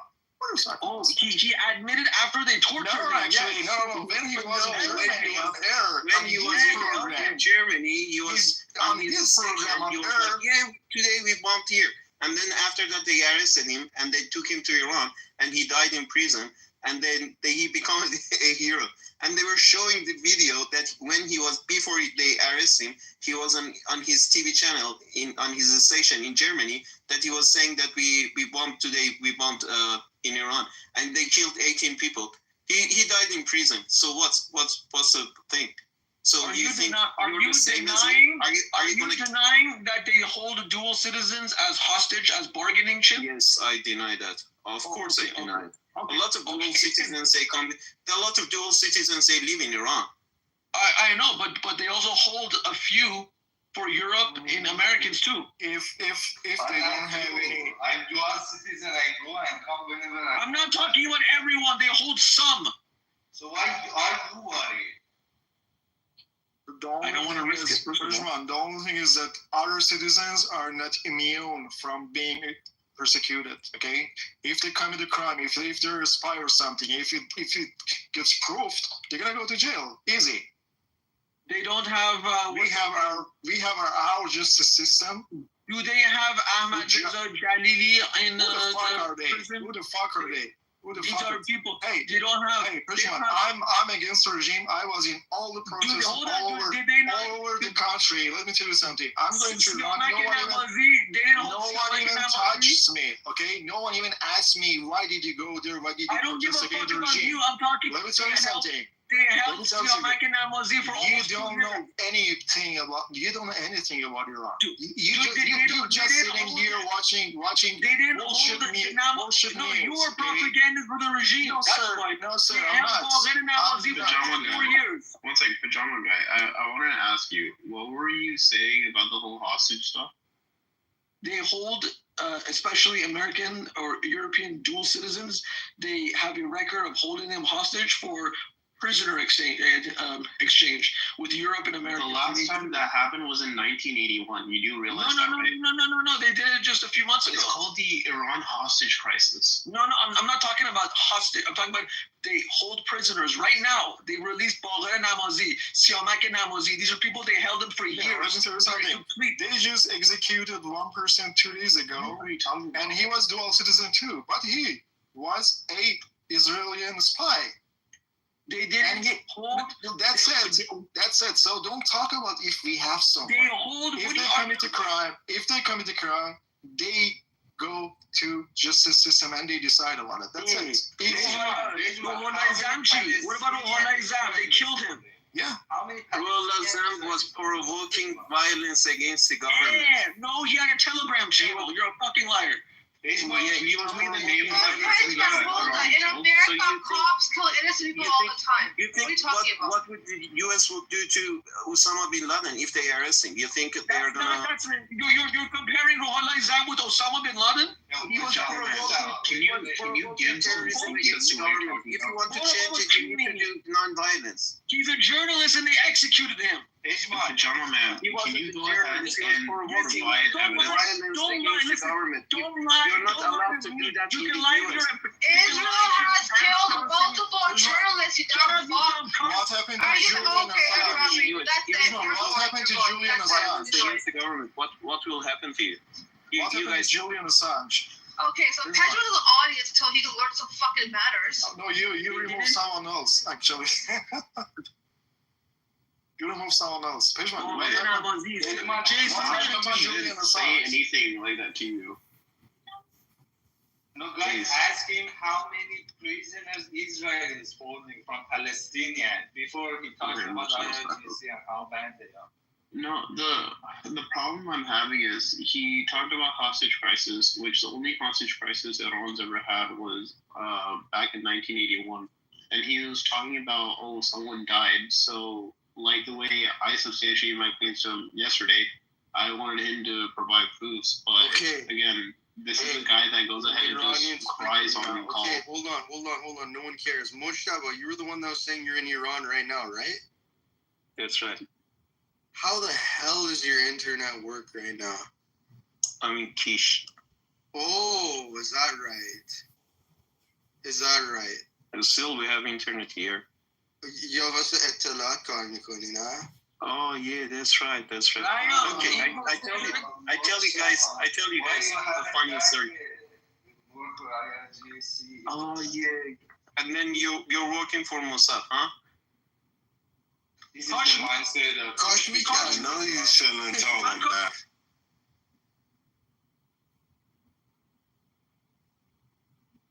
Okay, guys. Fred, I tell you a funny story.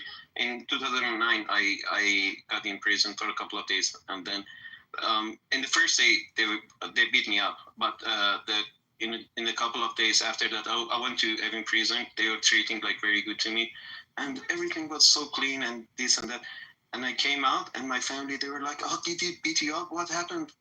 And I was telling my brother, yeah, they were treating me good. They talked with me like very good, and they were trying to change my they were trying to change my mindset and my brother, he was laughing. He was like, "Oh my God, you're brainwashed." Now when I talk with these guys, survived the most notorious prison in Iran. You know, actually, there were a couple of prisoners who were. Shut up. Okay, there were a couple of people that were in Japan prison, and they came back and they went to Iran prison. They were saying that Iran prison is like a hotel, like 5-star hotel. In prison. 5-star. I thought it's a Beverly Hills hotel. You can go see yourself. I'm not talking about. It's a Beverly Hills hotel. You're right. 5-star, beautiful, 5-star hotel. Jafar Panahi, 20 years in prison. Jafar Panahi, 20 years in prison. Are you just making at the moment he's in Australia. He just got his trophy. Okay, I'm not saying it's full open country. At least we are not getting invaded by a country like Israel. They are committing a genocide in front of the eyes of 8 billion people. Your defense of sentence of 20 years for Jafar Panahi is that he's free now. He's free now.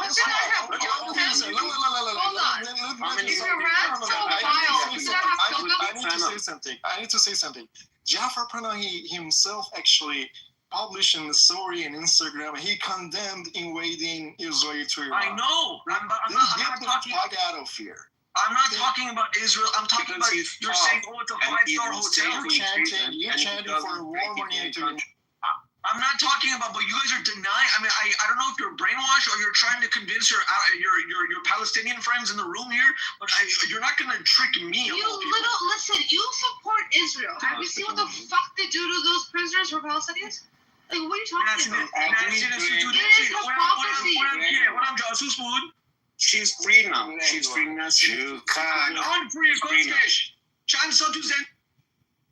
Yeah, she was in prison. Okay, they're fighting for freedom of the country. They go to prison.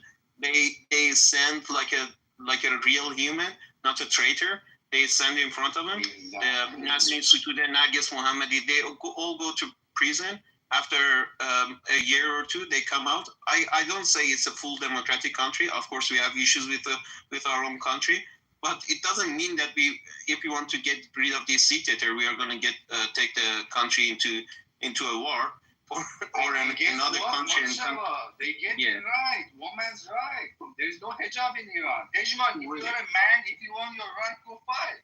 Wait, I'm asshole, genocide, racist. No, I'm confused. I'm confused about something.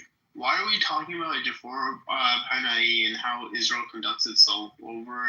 They're connecting it. I'm not talking about Israel. I'm simply talking about the Iranian regime right now. I'm not talking about Israel. Why are we talking about the Iranian regime? Prisoners. We have this and that. I never said that. Wait, I never said that. I never said that. Pajama Man, I want to ask you, why are you bringing up the Iranian regime? What's the point? Because these people are sugarcoating it to an audience like you. I'm not talking about that justifying. Okay, hold on. I'm not justifying it. Let me have a one-on-one with them real quick. Okay. Sugarcoating what specifically? What's the issue here that is in contrast to the Israel-Iran conflict right now? No, I'm talking. This is independent of the Israel-Iran conflict. I'm talking about Iran's regime as a whole. Okay. Iran's regime is bad.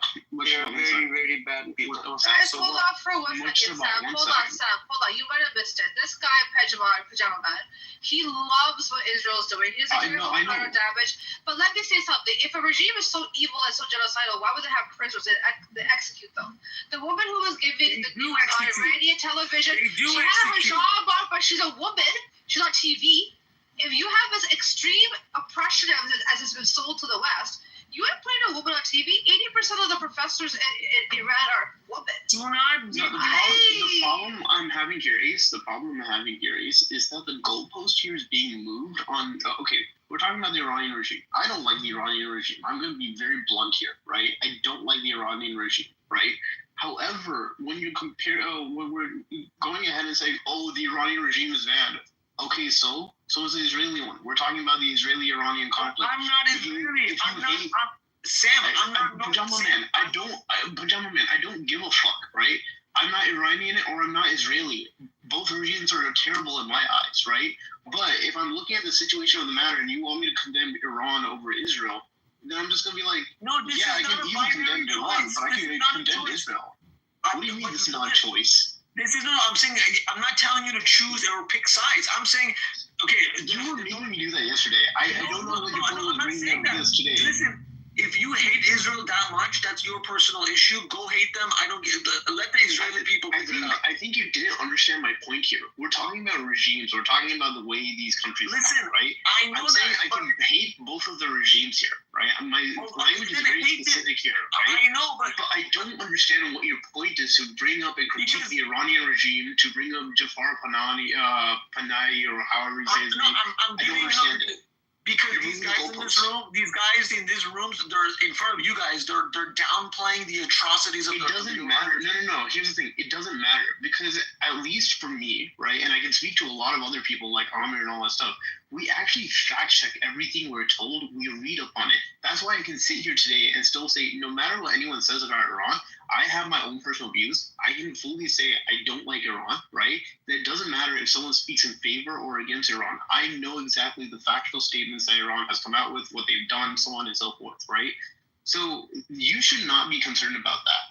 What I'm more concerned about is why are you trying to move the goalpost to, oh, this is how Iran morally is, when the entire point of this room is Israel-Iran conflict. Well, Israel-Iran conflict started 4 days ago. I'm talking about in general, the regime needs to go. I'm not saying by force.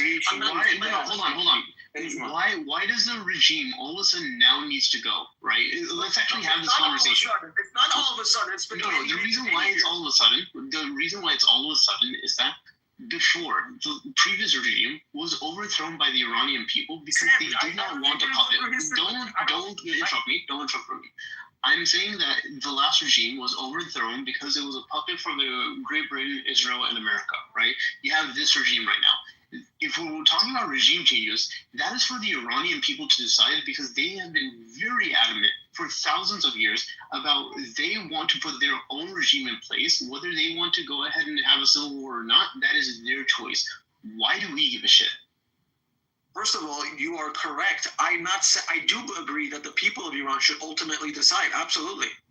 Okay, so then why are we giving a shit right now? Like, what does this conversation do for us? Because the guys that are above me in this room, they're downplaying it. They're saying, "Oh, it's a 5-star hotel." Okay, and that's their own personal opinion. It doesn't change. It's bad. You cannot go and buy liquor from a shop. You need to call a motorbike guy. He will bring it for you, and it's really, really bad. So why do you support an aggression to your own country? I can't understand it. You don't understand what I'm saying. I want the Iranian people to topple this regime. End of story. If you want to topple it, we do it ourselves. Do we ask Israel to come and help us to do it? If you want to topple it, we'll do it. You know what's we don't want to do it by force. We don't want to do it by violence. We do it non-violence, and one day or the other, we will topple it. No, here's what's insane about this. We do whatever we want to do with it. It's a sovereign country. That's actually much of what you said it finally, right? It's a sovereign country. If the Iranian people want to overthrow it later on down the road, they fully can. Why do we have a concern about it now? Like, if I'm concerned about Iran, I should be in Iran. I should be living amongst the Iranians. I should be involved in their government, right? Am I there? No. Are you there, Pajama Man? Absolutely not. This is more much of a problem than is yours right now. I don't understand. No. One second. Pajama Man, understand something here, right? You want the Iranian regime to be overthrown, that the Iranians should overthrow it. Again, who gives